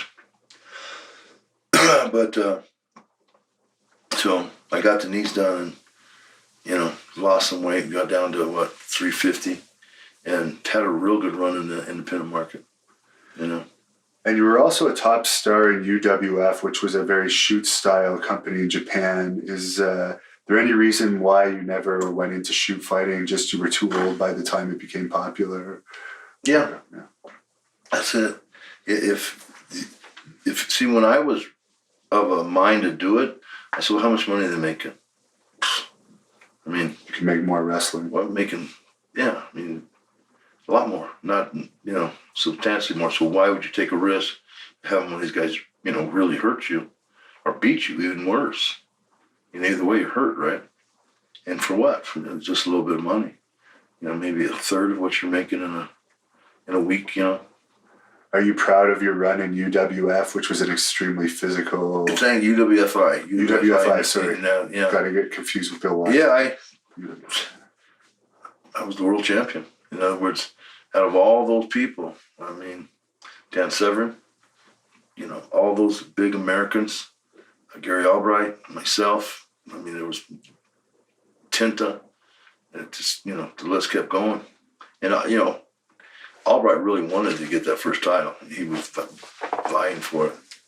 And so their first, Nobu Takada and I, we went 30 minutes and, 50,000 people outside, outdoor arena in the tennis gardens. We tore it down. So. Do you think that style of wrestling could get over in the States now? You'd have to let it go, though. In other words, what I saw, that when I let it go, in other words, really start hitting these guys, not for a knockout, but letting it go. Yeah. Clubs, when you hit a guy here, you're not going to knock him out. You come with a club here, you're not going to knock him out, but letting it go. They'll feel it, and you're not going to cause any serious damage. But you're going to knock like the a piss out of tackle. And you could tell the crowd intensity came. But if you got a shooter working the shoot that's, holding back his punches, then it's actually worse than a worked wrestling match. Now, on the opposite end here now, I see it, even it's happening in Japan in some companies, there's people doing this dick-grabbing stuff, and there's people wrestling invisible wrestlers. That makes you sick. It's like... Yeah. How... I saw a picture in a Japanese magazine. This guy was on his knees selling, and he had a hold of this guy's nuts. It's like, where's that? How did that occur? I don't understand the style. What is it? It's disgusting. You can't even really defend wrestling now. If someone says, look what happens in pro wrestling, how could you defend that? You can't defend that, but oh my God. I saw that and I thought it was a joke. I thought it was There's lots of copycats of that now. I know you probably don't follow it as much as I do because I'm younger, but yeah, it's unfortunate. And I understand that you were a high school football coach again at one point. Is that true? Not again, but you went back to coaching football. That's on the internet anyways. Yeah, at a college, at a junior college, yeah. What were your intentions with that? Just... You know what? See if they'd get hired. I wanted to be the defensive coordinator. And you know what? It would have been a huge cut in pay, and but you get paid the whole year, and you only work, 2 or 3 months. And I know you follow MMA a little bit. Did you happen to see CM Punk's MMA match recently? No, I didn't. And you know what? I'm not going to beat up on Punk, and I wish him all the best. I think he's courageous, for trying, because I don't think he has the tools, the physicality to be a shoot fighter, and yet he's trying. And, I don't know if he's getting paid. Apparently, he made $500,000 for that one. That one match? Well, yeah. Shit. He wants to have another one. He's trying to get another one. I don't see him. Other than having one match every 3 years, I don't see him having a very long career. Did you see him in that picture in the recent photo? He looked anemic. Skinny neck, skinny arms. It's like all this time in the gym, and just even a lightweight like him would have developed muscularity. Do you think that it's good for the wrestling business that I think he was a 3-time WWE champion could be dismantled so quickly in MMA? Is that good for the overall health of the wrestling business? No, I think it's apples and oranges. and certainly Punk was over because he could talk, not because he could wrestle. His average, he was pretty average wrestling. He just didn't have the physicality, didn't have the strength, didn't have the believability. I mean, you know, if like Bill Goldberg, he's not the best wrestler in the world, but he's believable because he's so physical, you know. Did you see Bill Goldberg's return recently? Yeah. What do you think of Goldberg coming back and being a top guy again? Good for business. I mean, they did a number, right? Brock Lesnar and him, and you know, they'll do another number. That would be a huge, huge match when they come back. That's business, man. What do you think Business of is business. Lesnar, since you bring up his name? Brock? Yeah. Shit, he's the real deal, right? I mean, you know, I think Brock come back beat Goldberg, right? Just my opinion. And then where's Brock go? And man, that monster, 6'8", Braun Strowman. Wow. And just power galore. I mean, Brock is so proud. In other words, when you saw Brock fight, Mark Hunt? no, wrestler. Oh, The I don't watch it. Samoan Italian, Oh, Roman Reigns. Roman Reigns. Man, he was serious, and he wouldn't let Roman try to fight back. You would think, well, come on, give him a little bit. He wouldn't. He just kept snuffing him and snuffing him and snuffing him. So, Do you think that's a problem that like a lot of the newer guys actually aren't tough and able to actually impose their will a little bit? no, but there's one guy that can impose his will. Well, Lesnar. Braun. Okay. He's 6'8". He's 400 pounds. He's not fat. He's ripped. Yeah. He's 390 pound. I haven't seen him, but I've heard of the name, so. Jesus. You haven't seen this guy? No. No, he's got, I mean, okay, 1993. I could 580 bench and 365 over my head. Now, I don't know if he can do those numbers. But with the leverage he produces at 6'8" with those boots on, so 6'9", 6'10", and you figure I was 6'4" with my boots on, maybe a little more because I had, you know, he's a 1993. He's what, 5 inches taller version of me, and it's scary. It's scary. It's the power he possesses. He grabbed Roman Reigns up with one hand, threw him over his shoulder, and actually saw air. I saw 2 feet between, dropped him on the shoulder and caught him and jumped at 2 feet off the ground with Roman. I mean, that's going to be a matchup. And Brock better be ready for that one. He better be, you know what? He better be 320, 325, and that might not be enough. So for the people that you enjoy from the current product, it would be guys like Brock and Braun. They'd be the main ones you're looking at. Braun, I just for the size. I mean, people have compared me in my prime to Brock, and obviously I didn't have the amateur skills. So in other words, if I would have fought Brock, you know, maybe if I could stalemate him standing up, you know, he could always take me down. And you know, when you get tired, a guy that's an amateur, that's got amateur skills, is gonna get over. And then just for sheer size, you know, I mean, I didn't have the height, but I had the same weight, and I had the same strength advantage over. You know, it's like he has no fear. I mean, it's just, and Brock's the only one that could even come close. What do you think of Randy Orton? Good worker, probably one of the best workers on the roster. Yeah, probably the best. I don't think he's ever. I don't know. I don't know why he's, you know. Has he been champion? He has, right? Oh yes, many times. Yeah. I think he may have been the youngest champion ever. Yeah. And John Cena, I got to ask you about him. You know, it's hard to argue success. I mean, Jesus. God, he just broke Ric Flair's record. Making one year he made $25 million. He's doing great. What about the Rock, who's probably one of the biggest stars in Hollywood, if not the biggest now? He's the biggest. He's the biggest box office. Yeah. I don't know. He's doing $50 million a year for the last 5-6 years. So that's tough enough, man. Who would you like to wrestle the most out of today's stars if you could have a match with one of today's guys? I don't know. In my prime? Yeah. 93, 92, 91.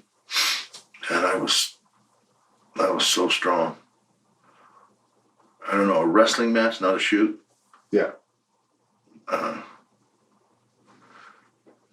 probably Lesnar. And right after he beat Braun, you know, because you got to figure they're going to put him over. But that'll be Braun's first defeat. And you got to watch this guy if you haven't seen him. You haven't seen him yet? No. No, since he came, brother, he's a foot taller than everybody. He's as tall as LeBron James. He's 400 pounds. That's impressive. I will. And he's not, you know what? There's not an ounce of fat. It's just ripped. That's scary.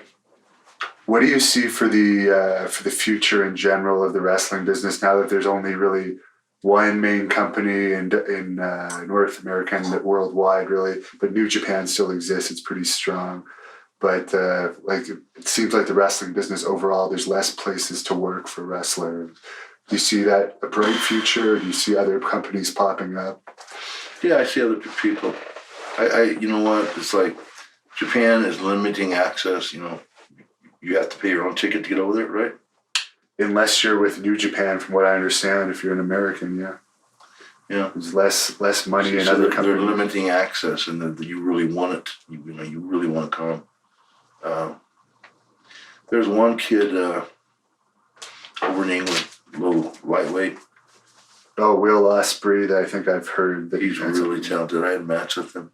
My back was hurt. I couldn't do much, but I beat him and went over, and he's real talented. He's got a lot of great gymnastic skills, and he's leaning toward the gymnastics side rather than the story side. And what he needs is just bring it back a little, bring the gymnastics back just a tad, and tell a story. And man, he'd be so good. It's scary. Did you enjoy that match? Yeah, I did. You know, just him flipping around, me catching him, and choke slamming him, and then beating the hell out of him for a little bit, and then let him do it again. It was just a series of spots. Nothing complicated. Just me stopping him, popping him, popping him. You got someone that can do. He's phenomenal. He's not just good. He's phenomenal. I understand the crowds are pretty good over there too. Yeah, they were hot. They hated me. It was like, fuck, bleep you, Vader, before the match. I never heard that. Straight out. The F-U-C and the bump. If any UK promoter sees this, would you be open for a rematch with him? No, he's already said he don't want one. Yeah. Oh, what's the reasoning for that? Because I told him I knew I had to go over because I'd never get a shot at him. Yeah. So I got over there, and we hadn't talked about who was going over, and I said, well, I'm going over. That's why I'm here. And it was like an old ring general, making sure I went over because, if he's getting all the high spots and then he goes over, it's like, what's left for me? Yeah. I mean, I would heat him. So, I would heat him, give him some heat, and then pop him, right? That's what the match was about, so I had to go over. And people don't understand that. I said, you're old and you're retired, but, why would you put him over? And they were kind of upset that they did. and what would you like your legacy to be in this business when people look back on it? I don't know. I'm getting, best big man ever, best super heavyweight ever. I think that's realistic. I don't know, I don't know. That's every tweet I get has something to do with the Hall of Fame and being, the best ever at either the best big man or the best super heavyweight. I think more appropriate the best super heavyweight because, there's like Andre's a giant. I'm a super heavyweight. Undertaker's a big man at 320. Right. Kane's a big man. And just to set the record straight, in my opinion anyways, a lot of people will put Bam Bam Bigelow in your category as best heavyweight. But was he ever as over as you in Japan or really in North America? He was on the title in Japan, set the tag belt with me. And there's a reason for that. He couldn't put, after 10 he was done. And they needed you to go 15, 20, and 25, and often 30. And I had conversations.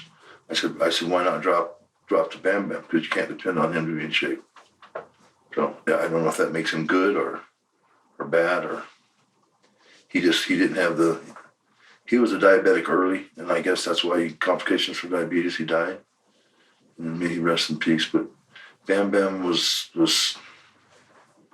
well, really talented, you know. And as a tag team guy, because, you know, you could go spell it, you know, and vice versa. And I'm not saying he would short arm me in a tag match, because, in other words, I would go out there and I'd go as long as I could, right? And when we were tag team champions, and then he would do the same in return. So we were, I mean, you know, we had 800 pounds. We were a really good tag team. And it was, you know, to see about the same height, you know, 6'2", 6'3", and both 400 pounds. And your son was in WWE under developmental contract for a while. Yeah, he got hurt. He tore up his leg and was out 200 days rehabbing that. And then he came back from that and then hurt his back. And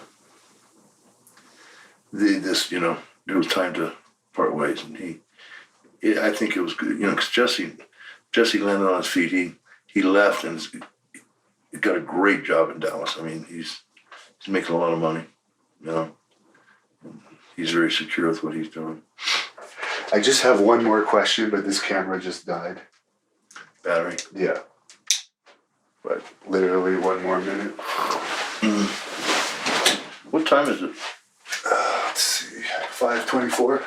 Wow. I think we started around 2:30. Yeah, it's not as long as we thought. It's good. Got all the questions though. Let's go eat. I'm hungry. I just picked them up a bit faster when you were getting tired.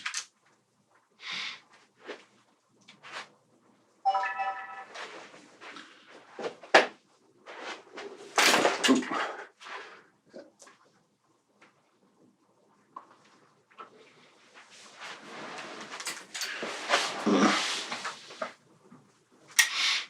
Where's my purse? Oh, there it is.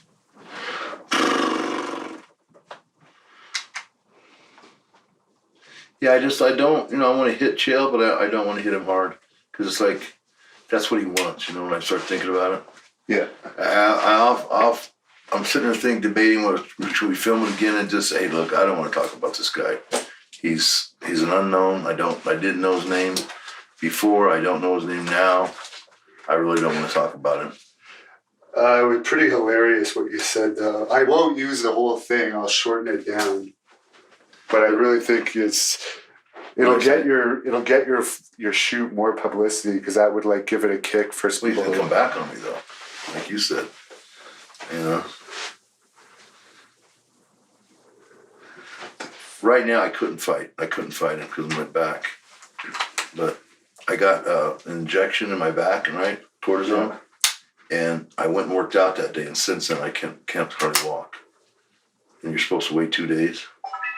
So yeah, the more you wait, the better. Yeah, and then so in other words, that medicine is spread out. I think I spread it out over the whole back, and it's hurting.